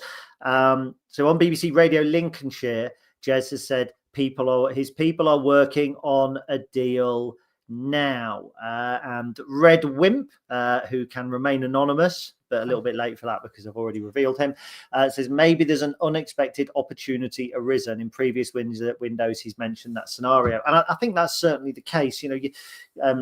Any conversations I've had with people around the club off the record will always be, we've been looking at this player, but, and then yesterday it was, this player may have, this player was due to make a move. If that falls through, you never know. We might move on it. But obviously there are 18 minutes left. And I think that's the beauty of it finishing at 7, is that the EFL have given themselves a little bit of leeway afterwards to make sure they get all that paperwork through, because on previous transfer windows, we've had stuff going through at like 2 a.m. It says such and such have signed such and such. You think, how's it taken 3 hours to pull a bit of paper off a fax machine? So anyway, yeah. I'd love to know, maybe this is a topic for a future interview that we do on these deadline day specials, is what needs to be done by the 7 o'clock or 11 o'clock previously. What needs to be done and what else can come after? I'd be very interested to know that. If anyone does know, pop it in the comments. I keep flipping my ties. We did approach the EFL actually for an interview, and they politely declined. They don't probably involved in that sort of thing, but we did approach them to try and get that information, to find out what do they need from their end, etc. And just quickly as well, I'm being told that Jez has confirmed on Radio Lincolnshire that we turned down £600,000 for Rob Street, not the reported £1 million from Pete O'Rourke, which Luke brilliantly debunked the whole kind of Pete O'Rourke and Alan Nixon being in the know. I'm happy about that. So transfer number 3, and now this is where the timeline gets blurry. It's like a night out where you remember the first 2 pubs, but after that everything just kind of amalgamates into one. But I think pub number 3 was Frankie Okawonkwo. From Everton. Now, we do have the benefit of having seen him in action, and I've been really pleasantly surprised, because when he first signed, I looked at Salford City and there was a split, positive and not really League 2-1 quality and all that sort of thing. What I've seen of him, I mean, whether he's gone away over the summer and come back different, I don't know, but he looks physically able to cope, which ticks the same box as Sonny Bradley, the same top box as Riley Towler, the same box as a whole host of other players. So a young player coming for the Premier League with that physicality is unusual. I really liked him last week against Burton. He was clear man of the match for me. Showed some really good technical skills, comfortable with the ball at his feet, spotted a nice pass, flicked through for Fred for the goal. Somebody that I think will play a larger role in the season now we've seen him for a week than I perhaps thought when he first signed.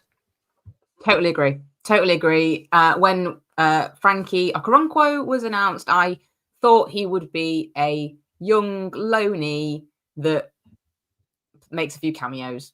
The depth, a Joe Gardner from last season, maybe, coming off the bench, fresh legs, runs about a bit, causes a bit of a nuisance. But you're absolutely right. In the Burton game, I thought he was excellent. I thought he was a real physical presence. And I think that's when you sign, I don't want to come across like I'm being very kind of prejudiced and stereotypical. When you sign a young player from a Premier League club, I have an assumption anyway that they're going to be getting to grips with kind of league football. They might not have the strength. They're going to be a little bit lightweight. They might have the legs and can run, but they're going to get knocked off the ball. He absolutely did not have that. He's another physical specimen.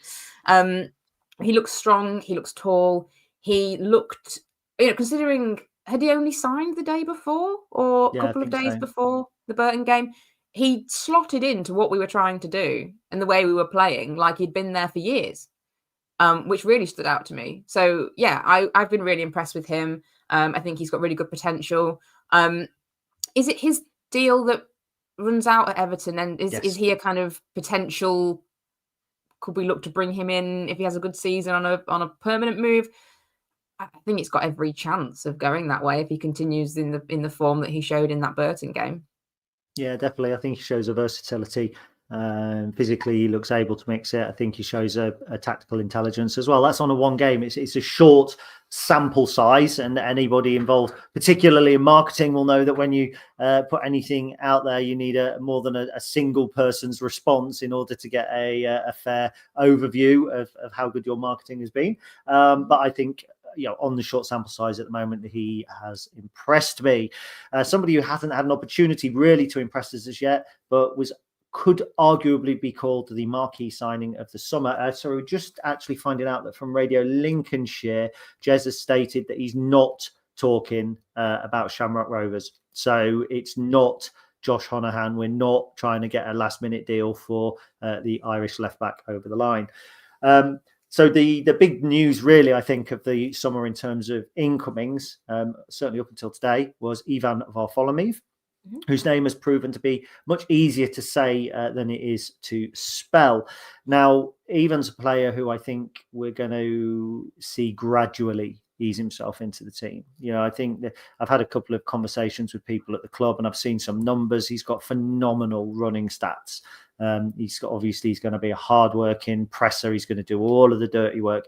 He's going to be the sort of player that never steals the headlines, but the heartbeat of the team. And you could say to a degree that was Ethan Arahan. The only times Ethan Arahan ever made headlines was when he was sent off. When he was doing his job properly, he didn't make headlines. He just made everything better.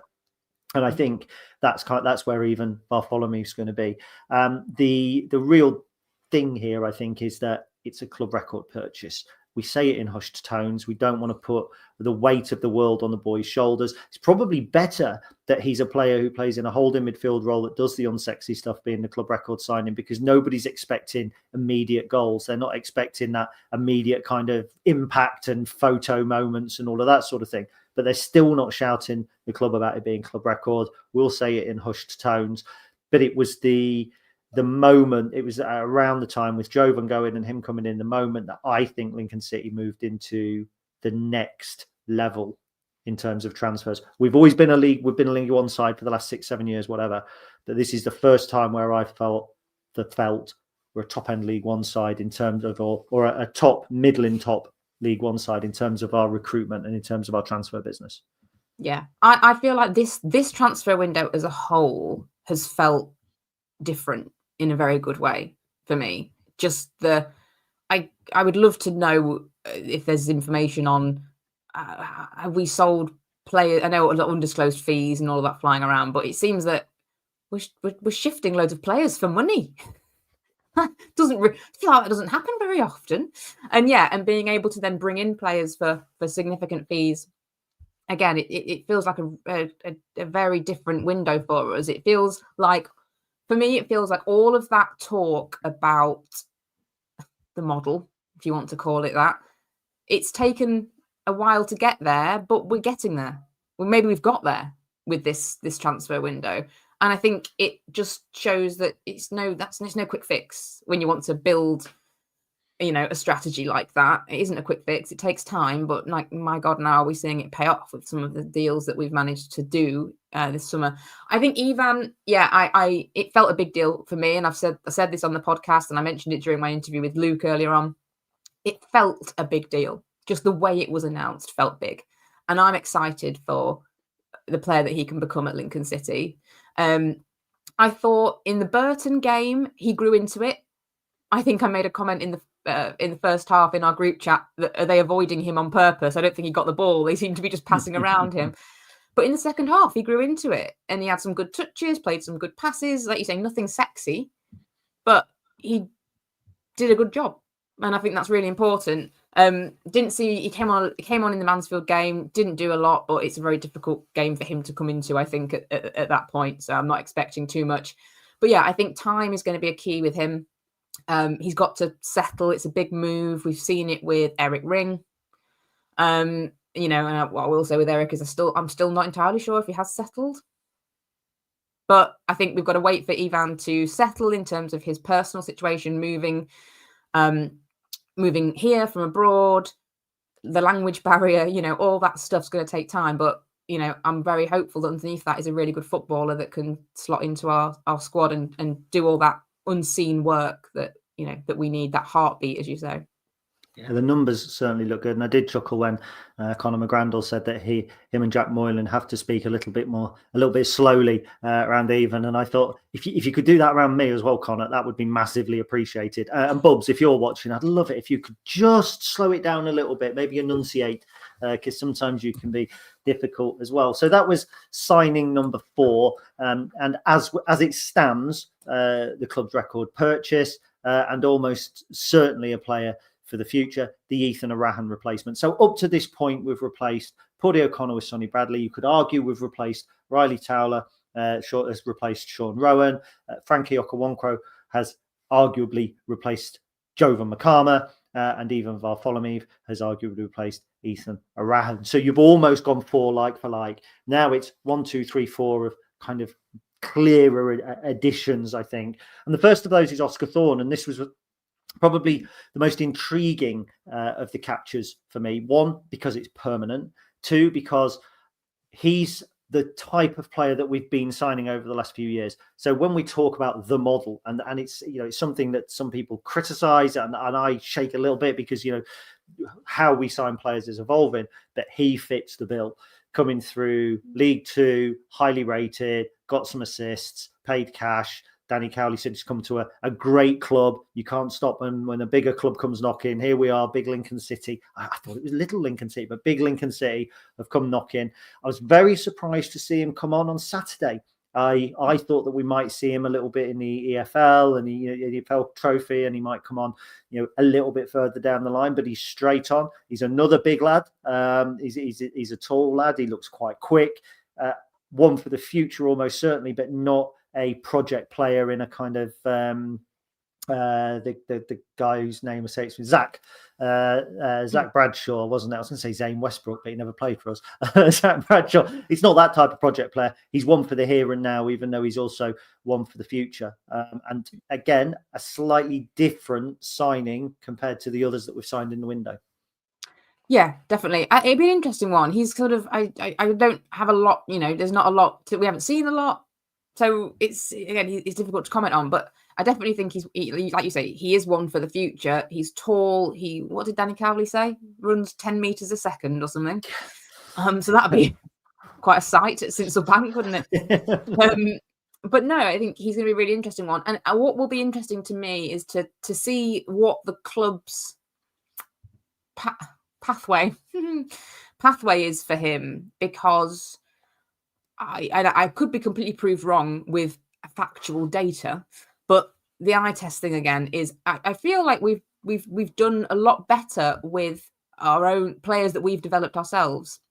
The project players that we've brought in, you mentioned Zach Bradshaw there, Charlie Kendall, people like that who we've brought in haven't gone on in the same way that players we've brought on, Rowan, Makama, Freddie, they haven't quite developed the same. So it'd be interesting whether they take a different tact. It's not straight out on loan somewhere. It's getting those minutes with the first team as and when possible. So yeah, it'd be interesting to see how that works.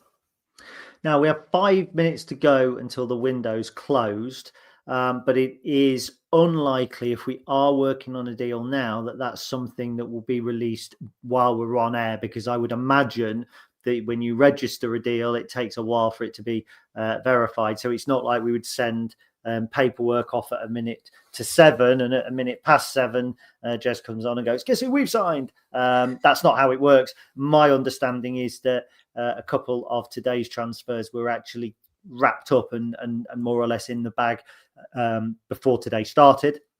So any signing I think that we are currently working on, it would be unlikely, and I shouldn't say this from a viewing point of view, but it would be unlikely that we would get another on-air announcement. We shouldn't be greedy. We've had 4, but just to say that. So we're 4 minutes from the window and from the closing of the window, and we move on to today. And the first one announced today, this is for a recap for everybody, is Finn Barbrook. So Finn is a central midfielder. He can play 6 or 8, kind of a like for like, for Conor McGrandles in the press release.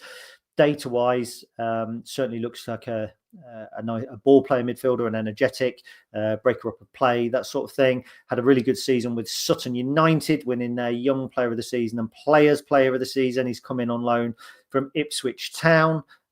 Interestingly, he is a twin, and his twin is now with Chelmsford City, but he is with a city of a very, very different class, Lincoln City, who some people are talking about a genuine chance of getting into the playoffs. Imagine having that sort of optimism after a transfer window. But Finn Barbrook, our second loanee of the season. Yeah. I've got a friend who's an Ipswich Town fan, and I messaged him when this was being rumoured, and he replied and said, "Oh, young Finn."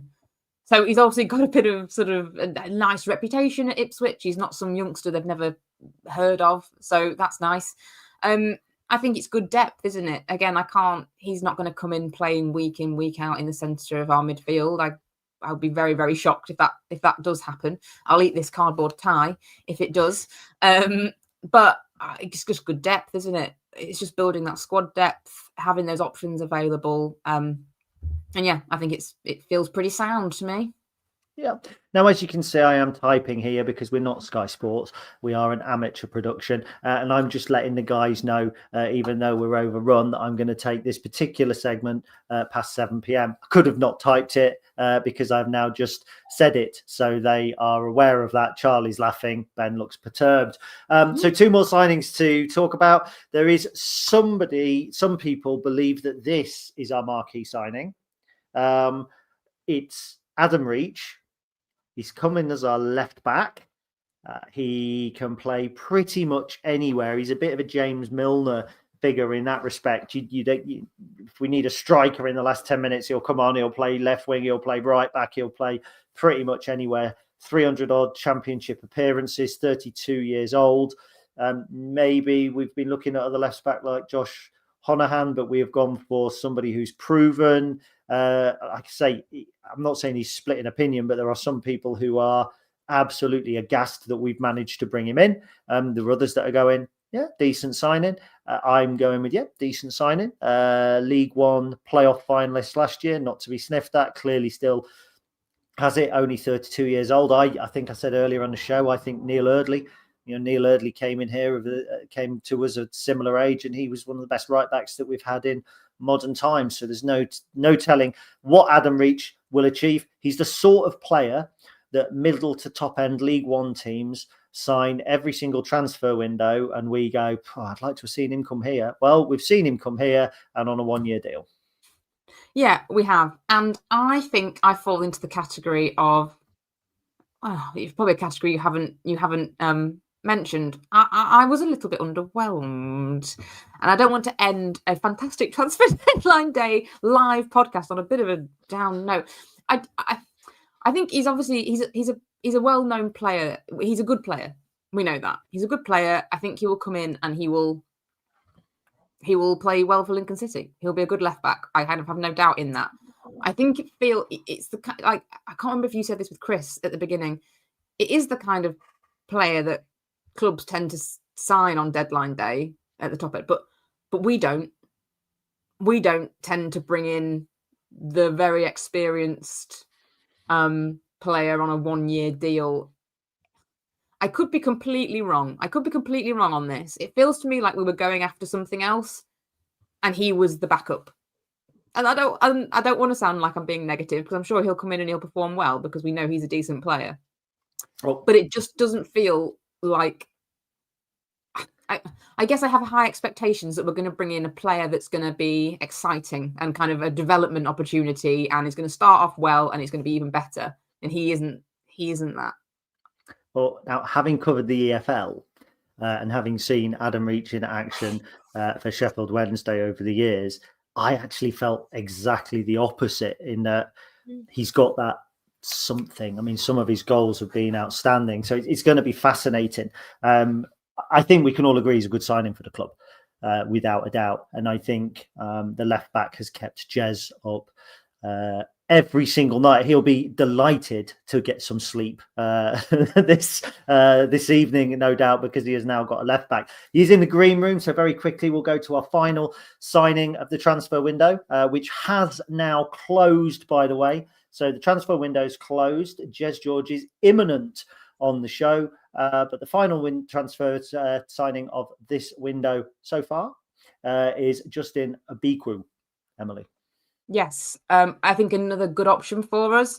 Looking at his record, 9 goals he got last season? 7. 7 goals. 7 goals, 900 minutes, Charlie said. I was getting me 9s and me 7s mixed up.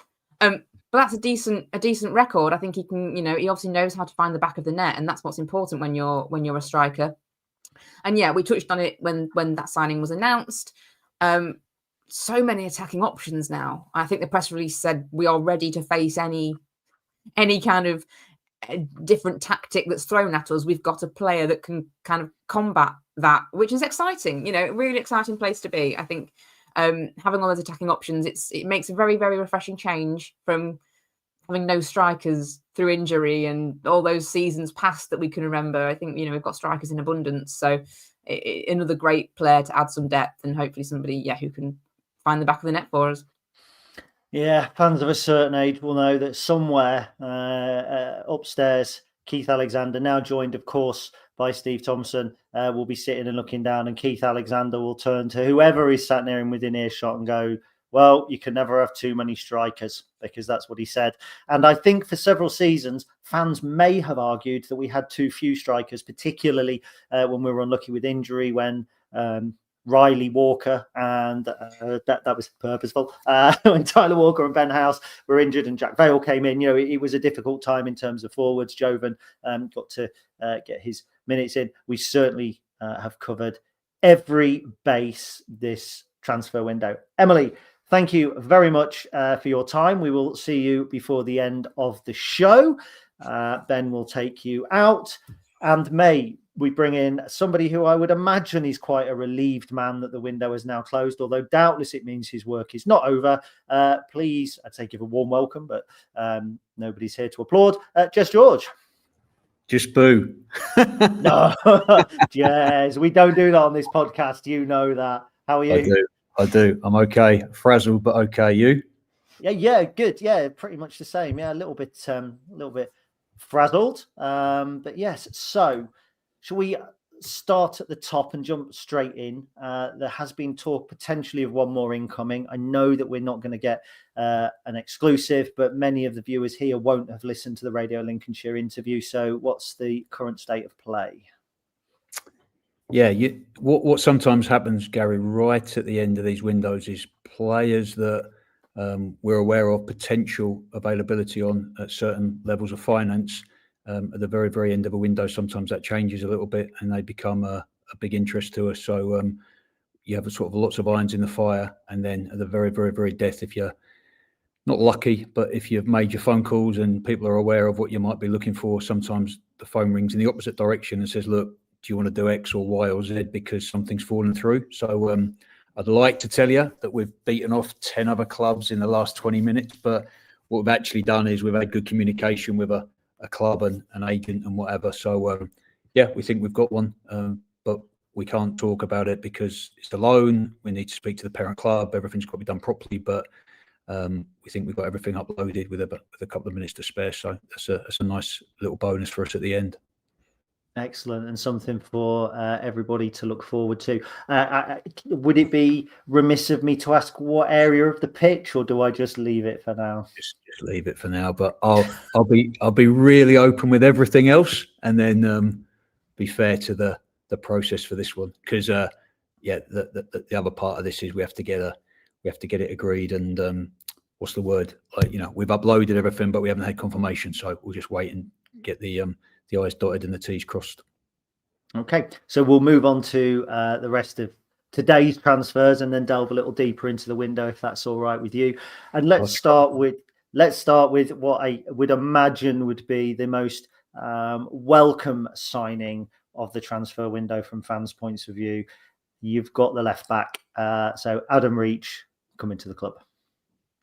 Yeah, can I just have a little nibble back at the? Just that. I think Riley Taylor has done really, really well at left back, and I know people will look at him and go, "What is he? 6'4", 6'5", and he's not a left back and stuff." Take this with a pinch of salt, what I'm going to say, but I got a smile out of Riley.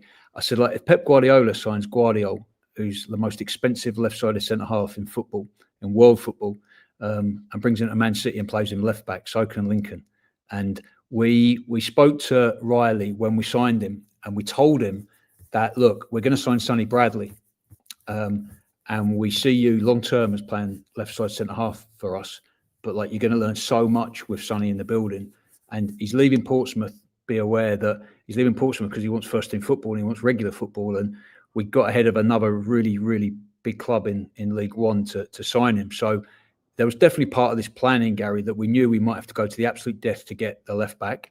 And we knew there's a dearth of real options out there. And, I can talk to you a little bit about the process of who we pursued and how, without probably giving direct names at this stage. But it was definitely in our planning that Riley can play there. Does he play there slightly differently to Sean Rowan? Yeah, of course. Does he play there slightly differently to the I don't know if that's a thing anymore in football, but, the archetypal perceived what a left back should look like. But, when he scores the far post header against West Brom, when he can invert into midfield like he did against Burton and almost play like a left-footed central midfield player, we think he's got loads of potential to develop in the role. And sometimes for us, we have to make sure there's an opportunity for a player to develop in the team. He won't develop coming here and watching Sonny Bradley train every day. So this is definitely not the end of Riley Taylor playing left back for Lincoln. What we wanted to have is the other opportunity, the other option of a far more attacking threat, someone who's almost like the opposite, maybe like a left winger converted to be a left back. And that's why we think Adam's a really smart acquisition for us in this window. Brilliant career, top fella. Brings a wealth of experience, played alongside Sonny the back end of last season, played in both legs of the playoff semi-final. And look, there'd be no secret in saying that we've pursued some options in this window that would have replaced Sean in terms of future asset for the football club, as well as the 4,140 minutes he played in the league. But equally, as well as the trying to secure a future asset for the club, we had the best other available list, and it's just been working through both of those, and we get to a point in the window where we know it's risky to leave this any later. Adam's still available, and it's announced today, but it was tied up at the back end of last week. So and for anyone eagle-eyed enough, he was in the director's box watching the game on Saturday. So we're really pleased. He's a top guy, really, really talented player. Will bring a lot to the group, and will enable between him and Riley, and also Tendai, who can flip over and play in that position as well. Just starts to give us a few more options rather than me sitting very, very nervously when Riley's on 4 bookings. We'll say 4 bookings, but given Saturday's official, it was. I won't draw you on that. So somebody sat, as I understand it, next to Adam Reach in the stands on Saturday was Finn Barbrook. Good loan spell at Sutton last season, and has obviously leapt League 2 into League 1. What do we see in Finn? What can fans expect? Yeah, I think, look, first of all, we made the decision with Ethan Hamilton to allow him to leave the club. And we did that with a fairly clear idea of how we wanted to replace him. And we were fairly a long way down the line in terms of speaking with Ipswich and speaking with Finn. So it took a few days to get that over the line, but there was certain clarity with us that in letting Ethan go, we'd be able to bring a midfield player in. Look, we really like Finn. A really good pal of mine was previous manager of Chelmsford City, and he took Finn on loan from Ipswich, Robbie Simpson, and speaks so highly of him as a character as well. And as soon as you do a Zoom presentation, like, I speak too much, so quite often our Zoom presentations take about an hour. With Finn, it was like an hour and a half because he had so many good questions, really perceptive, really impressive young man, outstanding mentality. And then you see that he's taken the next step with Sutton United in the National League. We all know, don't we? We might not quite remember the muck and nettles of the National League, but it's a really, really tough competition. It's really attritional. It's really competitive. It's really physical. And it was a brilliant loan for him. Played 30-odd games, did really well. Steve Morrison speaks really, really highly of him. And then he's progressed really well in pre-season with Ipswich. You don't ever put these things on press releases, Gary, because everybody says, highly thought of by the parent club. But he is. He was on the bench against Birmingham at the start of the season. He played against Bromley. And it was only literally after that they trained on Friday that, Kieran was, saying that, he can go out on loan. So we just think we've got a really good young player, one who's going to develop with us. He'll grow with us. He'll get games. He'll get minutes. He'll be really competitive in that midfield, put people under pressure to keep their positions. He's got a brilliant role model in Connor. I think Connor McGrandles is, I say this with a smile, but I always describe him as like the most underrated player in world football. I think it's close. I think we love him, but we know he's underrated. But the stuff he does and the little detail, the nuance of the way he goes about his job will help Finn develop as well.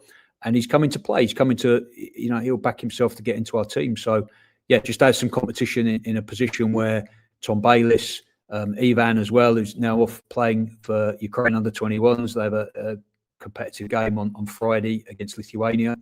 And also, let's not forget a very, very talented young player who can play in a number of positions for us, central midfield being one of them in Dom Jeffries, who's coming back from 2 major surgeries with his hips, but he's on the grass today for the first time doing some running. And Dom was fantastic last year, and wait till you see him, I think, this year when he's not got, two sort of issues that he had to deal with literally between games, and probably became less and less able to shake that off from game to game as the season progressed. So, we think it's a really good department now, the team.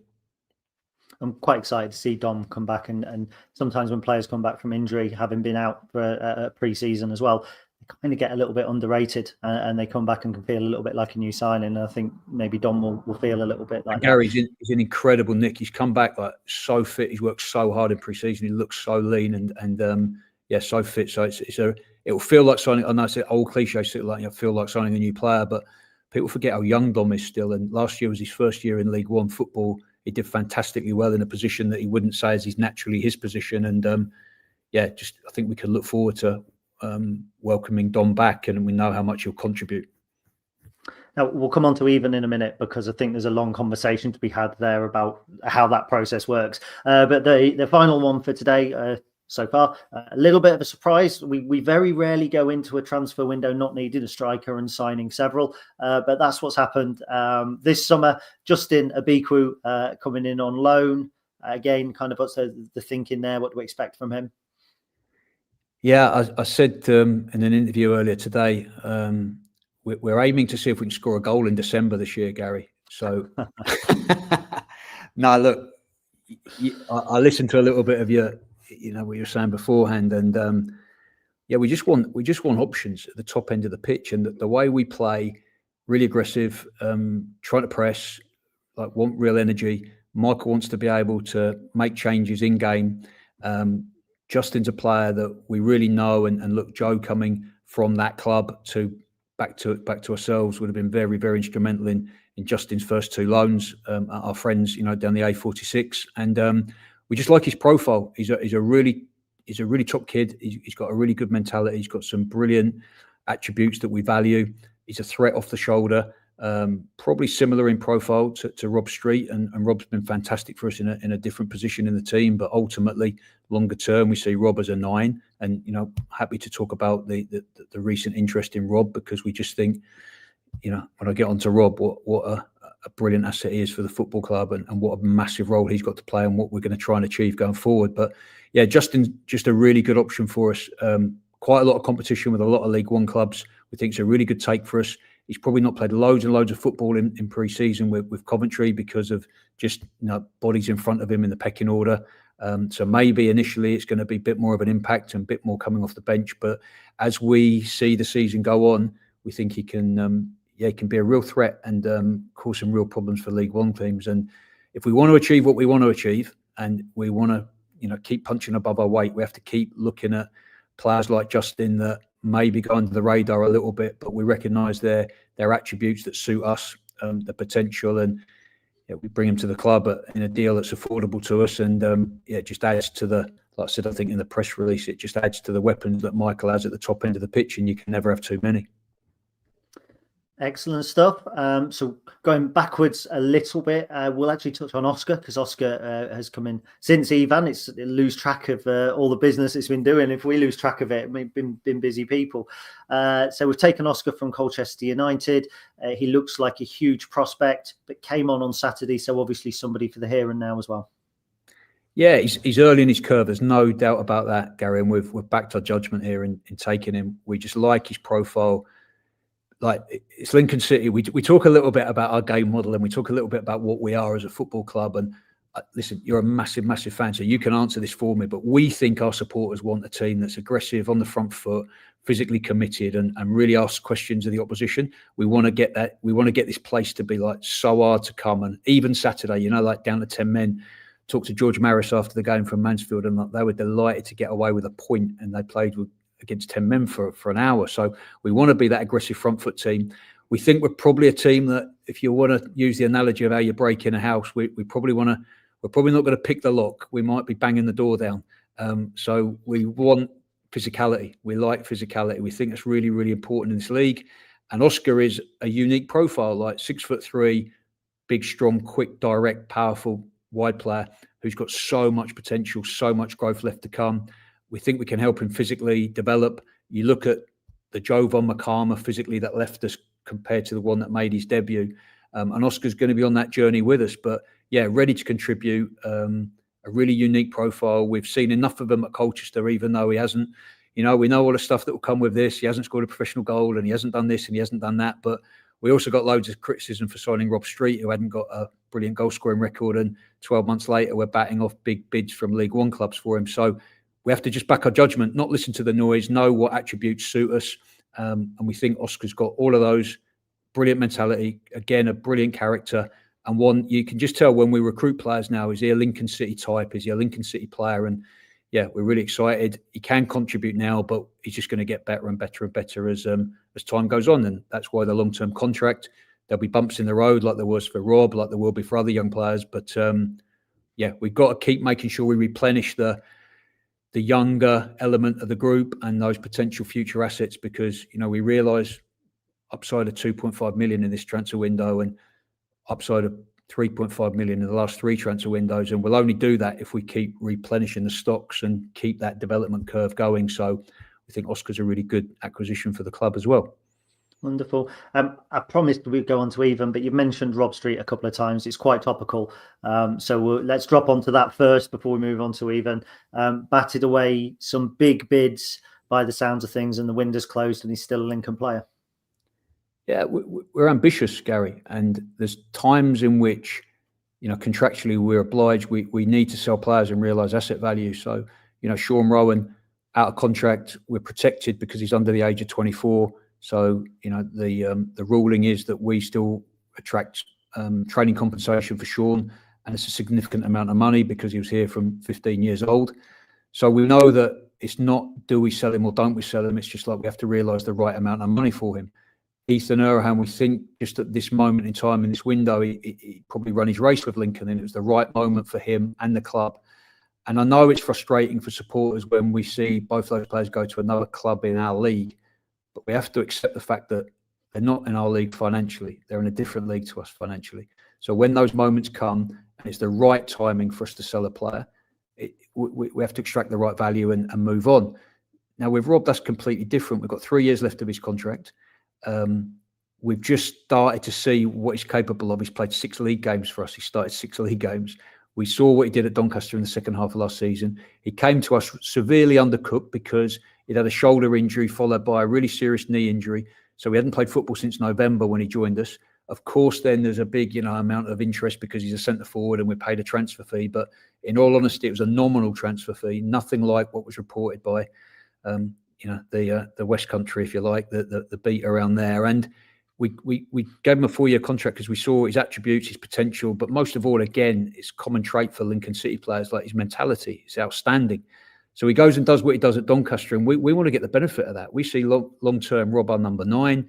We see him helping us to achieve all of our aims this year, which is being really competitive and trying to see if we can beat the odds and force our way into the reckoning for those top 6 positions. And we definitely don't have to sell, and 100% we don't have to sell to a competitor.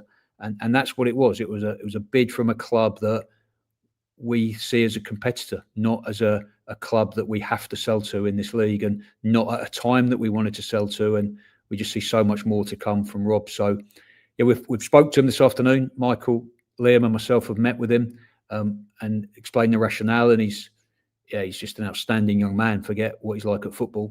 And he wants to be here and he wants to be a part of what we're trying to achieve. And we're convinced that he can be a player that contributes massively to what we're all trying to do collectively. And then at the right moment, we want to sell him to a big club in the next league up, not a club that we're competing with in this league. Wonderful, thank you. But it's also, Gary, it's great credit to our board. It's massive credit to the guys who, let's be honest, like they fund our club every year. Like we lose money every year, and it would be easy for them to say, look, we're buying for X and we could sell him for at least 10 times X plus loads of add-ons within 15 months. And they won't, because they see the long-term rationale and the long-term value, and they want to be competitive. And, it's a position where Rob's nailed down at the moment that we've already sold one player in that position for above £1 million. I think it shows a real ambition for the football club and a real belief in what we think of Rob, but real backing and again, a massive thank you to the board, because it's one thing us recommending it, and it's another thing in a world where they're constantly having to fund losses, that they want to turn down that type of offer as well. It's brilliant. You've created my segue there. Because when we talk about ambition for the football club, I know officially we won't say club record signing, but the signing of Evan has been one of the headline moves of the summer.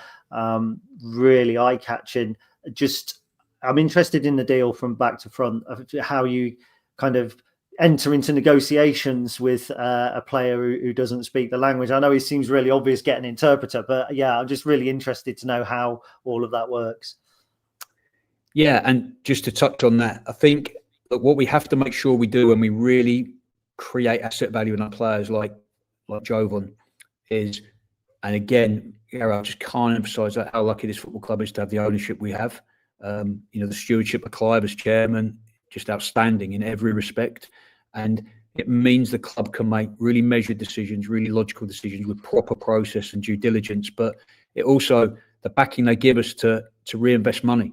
It would be easy to just make sure that all went on the bottom line and cut losses for a year. But reinvesting is so important if we're going to take the club, from this level of player and keep incrementally improving the squad year on year. It's a long process, but it's a process that we want to keep being competitive in this league. The waterline keeps going up. We keep kicking harder and harder to keep above that waterline. But when you do develop a player like Jovan and sell him for 7 figures plus, it just gives you that opportunity to pay transfer fees that maybe the club haven't been able to do previously. So first, thanks to them. In answer to your question, it's a long process. Lots of people take credit for that. A couple of guys, Matt and Toby, who do some work with us, looking at players within the ESC parameters, probably flagged Evan maybe 6 or 8 months ago. But we knew the transfer fee and we knew that would be outside of our parameters. When Jovan's sale went through and we knew the board would back us to reinvest that money, and we knew we'd also lost Ethan Urahan, suddenly he became in that little benchmark of like, okay, this is a player that's really, really interesting, we really, really like, and now perhaps we could get close to this transfer fee. And then Joe Hutchinson, who's come back as our head of recruitment, has done loads and loads of work, getting it to a point where we're in a discussion with his agents, 2 Polish guys, both ex-football players. And to be honest, Gary, they've been massive in the part of this, because when you get on the very, very first call with them and the very first Zoom call that I had with them, you could see they're serious, they meant business, and they could probably broker a deal for us. And without them, I know agents get a really bad name, but without them, we wouldn't have been able to do this. So their intent, their desire helped. And then ultimately, we were getting into a very difficult, protracted exchange of emails and getting nowhere with his club, with Slovan Liberec. So it was me getting out to the Czech Republic and trying to get face to face with people, trying to build relationships. It's no different in any walk of life. I think you do deals if you build relationships. So try to build a relationship with the sport director there. He seemed the guy that didn't have power, but he had influence. He was a good guy. He wanted to help us and help Ivan, more importantly. And after, probably a couple of days of pretty tough negotiating, we were able to come up with a deal. And then is when the real challenges start, because how do we get a work permit? How do we get a visa entry? And I should probably say, as part of that, we've had to convince the player. I met him on that first afternoon. I had permission from Slovan to go and meet Ivan, and Joe had translated a 74-slide presentation on Lincoln City into Ukrainian. So the player was astounded by that, and that created a good impression. And I was really pleasantly surprised because he did have a good understanding of English. He could listen. He could understand quite a lot. He had a decent enough vocabulary. But what you could see straight away, and you'll see it when he plays football, he's like a can of pop. He's just a really exuberant character, really infectious, big smile, good laugh, like really engaged in the process. And you could tell very early in that process, the idea of coming to England was big for him. So we could sell that idea to him. He was convinced. And then it was just a case of, I said, persuading the club, getting to a number that we would be happy to go to, because it's not any number. And I know this stuff, of course, their club put out some stuff that includes, him winning the Ballon d'Or and us getting promoted to the Premier League is the real value of the deal, stuff like that. Of course, that won't happen. They can represent that deal however they want. But from us, we were happy with the deal. We were happy with the level that we went to. But again, it took massive backing of our ownership and board to agree to us doing it. And like I say, the fun and games then start where we're not in the EU anymore. So then we can't allow someone from Ukraine, because they're outside the EU, to enter the country without a visa. How do we do a medical? Because we only had 3 days to complete the deal. We did a medical by calling in some favours in Dublin. Dublin also is in the EU, Republic of Ireland. So he was able to travel there without a visitor visa. So we flew him and his agent to Dublin. We then, thankfully, with the help of UCD, they provided us with their facilities to do the medical. Kieran flew over with me to do that medical. We spoke to the FAI through the contacts we have with Sean Rowan, play for their under-21s. They did the heart screening for us. And then we had a very, very, and you'll take another show, Gary, but we had a really difficult, tense, stressful appointment then with the visa office that ended up with us going back after the visa office closed, but we had to get some more documents uploaded. And a little Irish fella who will always be thankful to and grateful for, had remembered us from earlier, loved football, and basically single-handedly made their immigration office, visa office, whatever you call it, stay open for an hour after hours, uploading all this information that we had, that if we didn't do that, it wouldn't, we wouldn't have cleared the application. So we managed to get that visa on the Monday, get them over to the UK, and then Matt Murgett, our head of football admin, did a brilliant job in running a parallel process with all of the work visas and the international clearance and all the uploading onto TMS. The amount of paperwork is crazy. And somehow from where we were on the Monday, we managed to get him registered and available to play for the Saturday. So it was a brilliant bit of work from a huge number of people, from Liam Scully down all the way through the football department. And we had to be agile and think outside the box a little bit to get everything done. Wow, absolutely fascinating. Just got to say, in the comments, there's so many positive comments coming through, and I would imagine at a time where football club staff often take quite a lot of stick, hopefully you'll have a chance to read some of those before the end of the day. The one thing I'll also just say about Ivan as well, obviously we're talking about the process and all of that sort of thing, but raw numbers look really impressive, and Lincoln City fans may have to wait a while for him to settle in, but in terms of numbers, I mean, he looks like quite the athlete. Yeah, that's what we think. We think outstanding out of possession, real calm, good technical ability in possession. Look, I thought he got better and better as the game went on at Burton, and that was off the back of 2.5 training sessions and less than a week in the country, and still finding his feet. And he said to me after the game, he reckons he's about 60% fit. So some of the numbers he chucked out after that game in terms of high speed running, sprint distances and stuff were off the scale, to be perfectly honest. So yeah, we didn't sign him for the next 4 weeks or the next 4 months. We've got him on a long-term deal, and we can enjoy, I think, again, with like 2 top players. Let's not forget we committed Tom Bayliss to a new contract, or Tom Bayliss committed to a new contract earlier in the window. That was really important to us. I've said already what I think of Conor McGrandles on this show already. I think he is one of the most underrated players in, I call it, world football. Maybe that's a slight exaggeration, but he's topped for us, and he's just a typical Lincoln City player, understated, but we see the value in him. Dom Jeffries to come, obviously Finn joining, some brilliant competition in there. But yeah, not forgetting Tom, because Tom Bayliss is a really talented player, and we're so pleased because we've managed to secure him for the next 3 years, as we did Adam Jackson with a contract extension as well. So I know the headlines in the window always become the exciting new signings, but the bit of business with Tom and Adam was really important for us as well. Wonderful stuff. At this point, if I may, I'm going to bring Charlie in, who I think has got a couple of questions. I'm conscious I don't want to keep you all night. As you know, I would happily talk to you all night about Lincoln, and I'm sure you would happily do the same. We'll do a reflection another night, Gary, because it's mad. But like the last 2 weeks has been crazy, and there's probably a little bit of it when you look back on the pressure of the last couple of weeks in terms of knowing what we had to do and how frantic it's been. Yeah, a bit of processing tonight and a couple of days of lying in a dark room, I think. But I'll definitely come back later and another night, and we can talk about some of this in more detail if you want. Yeah, absolutely brilliant. We'll definitely do that. We will let you go in just a second. I don't, Charlie, have a question for Jez, I believe. Yeah, there's just 2 players that I just wanted to pick up on, and I'm going to very much copy Gaz in terms of the starting from today and moving backwards. First of all, Zane Okoro has obviously gone over to Northern Ireland. Talk us through the process of that one.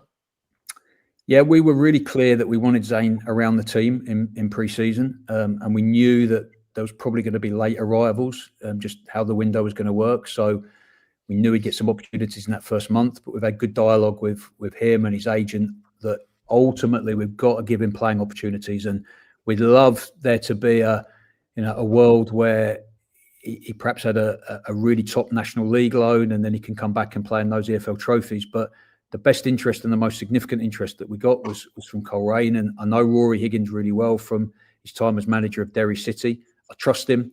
I know that he sees what we see in Zane, and we just think it's a really good opportunity for him now. We fast-tracked Zane into the first team environment as a scholar, so we spent a lot of time now in and around the EPC. He's comfortable there now in a good way. He's had some opportunities, been dripped into the team, and he started the game obviously at Burton.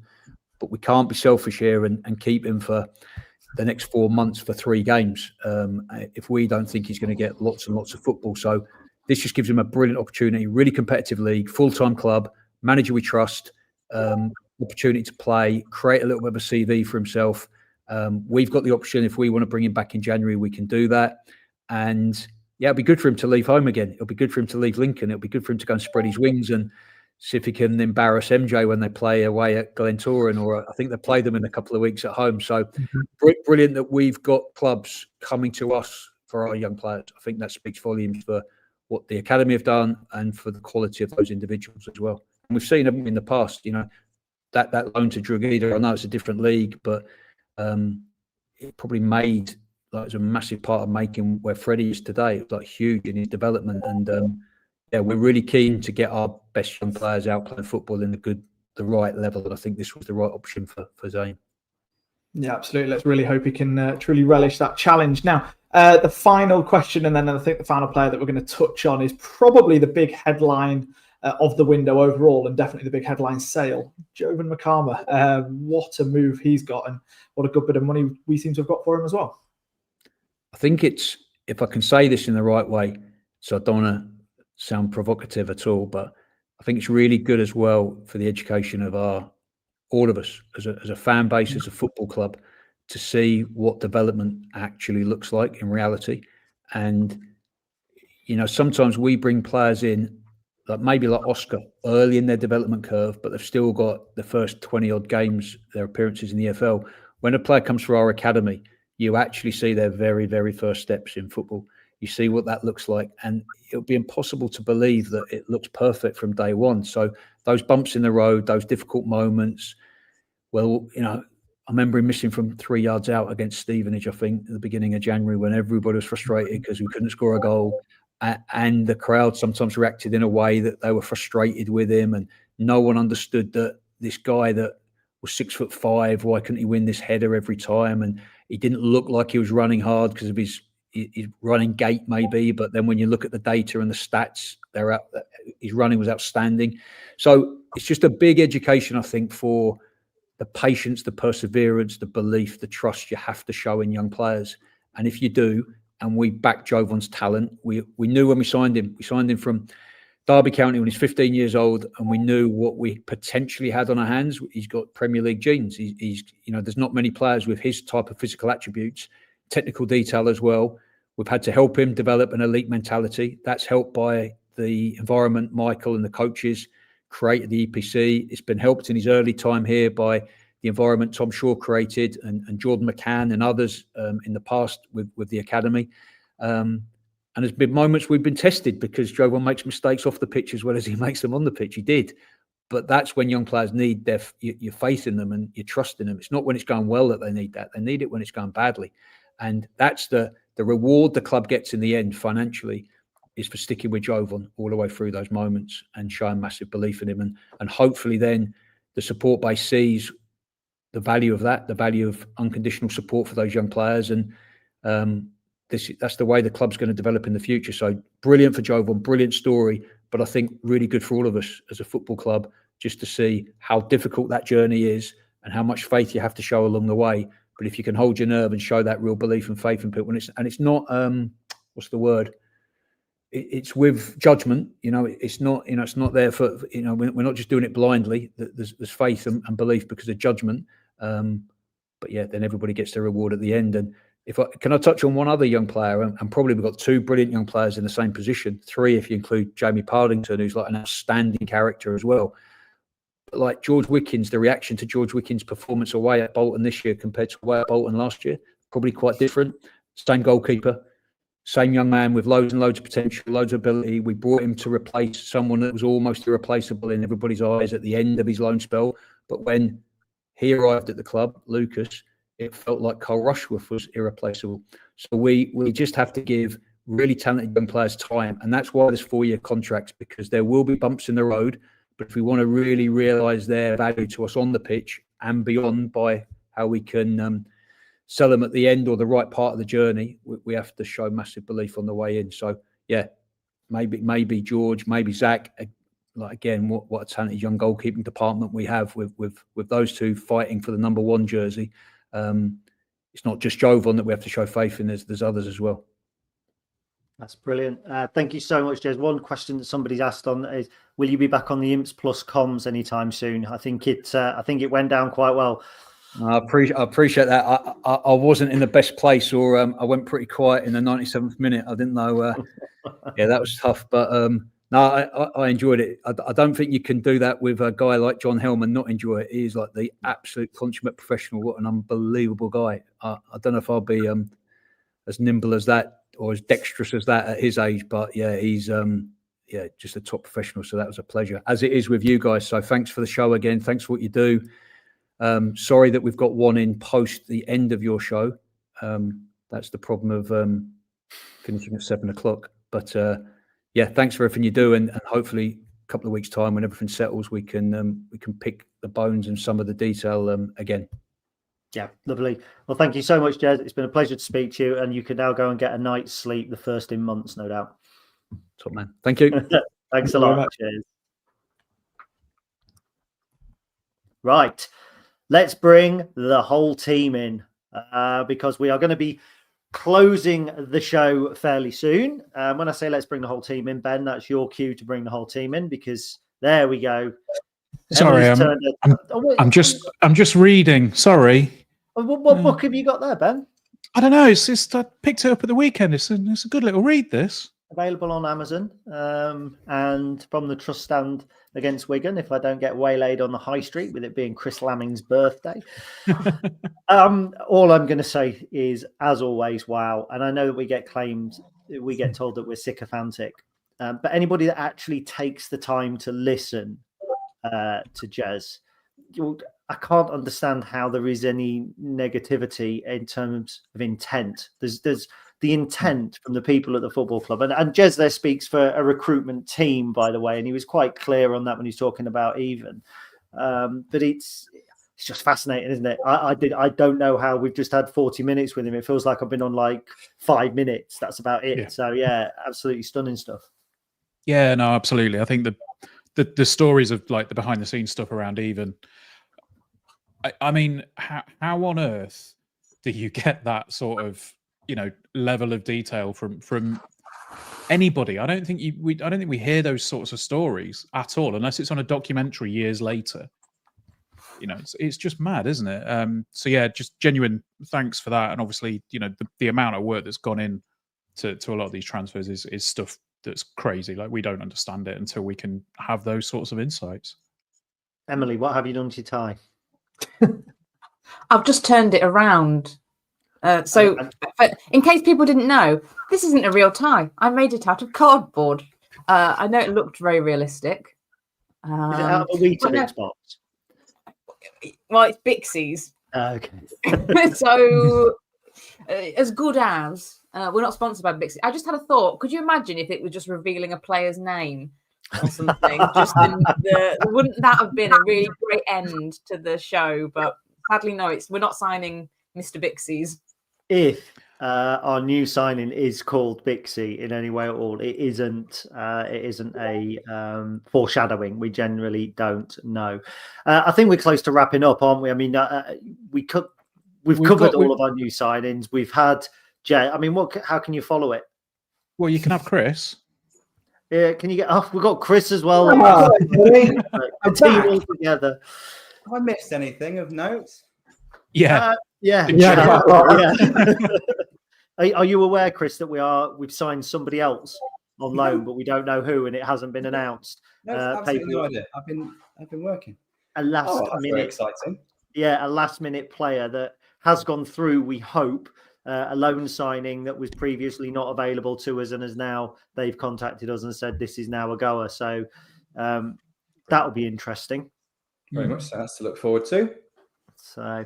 Well, look, team. So first of all, let me thank everybody who's watched. I think we peaked at something like 360 odd viewers at any one time, which is absolutely phenomenal.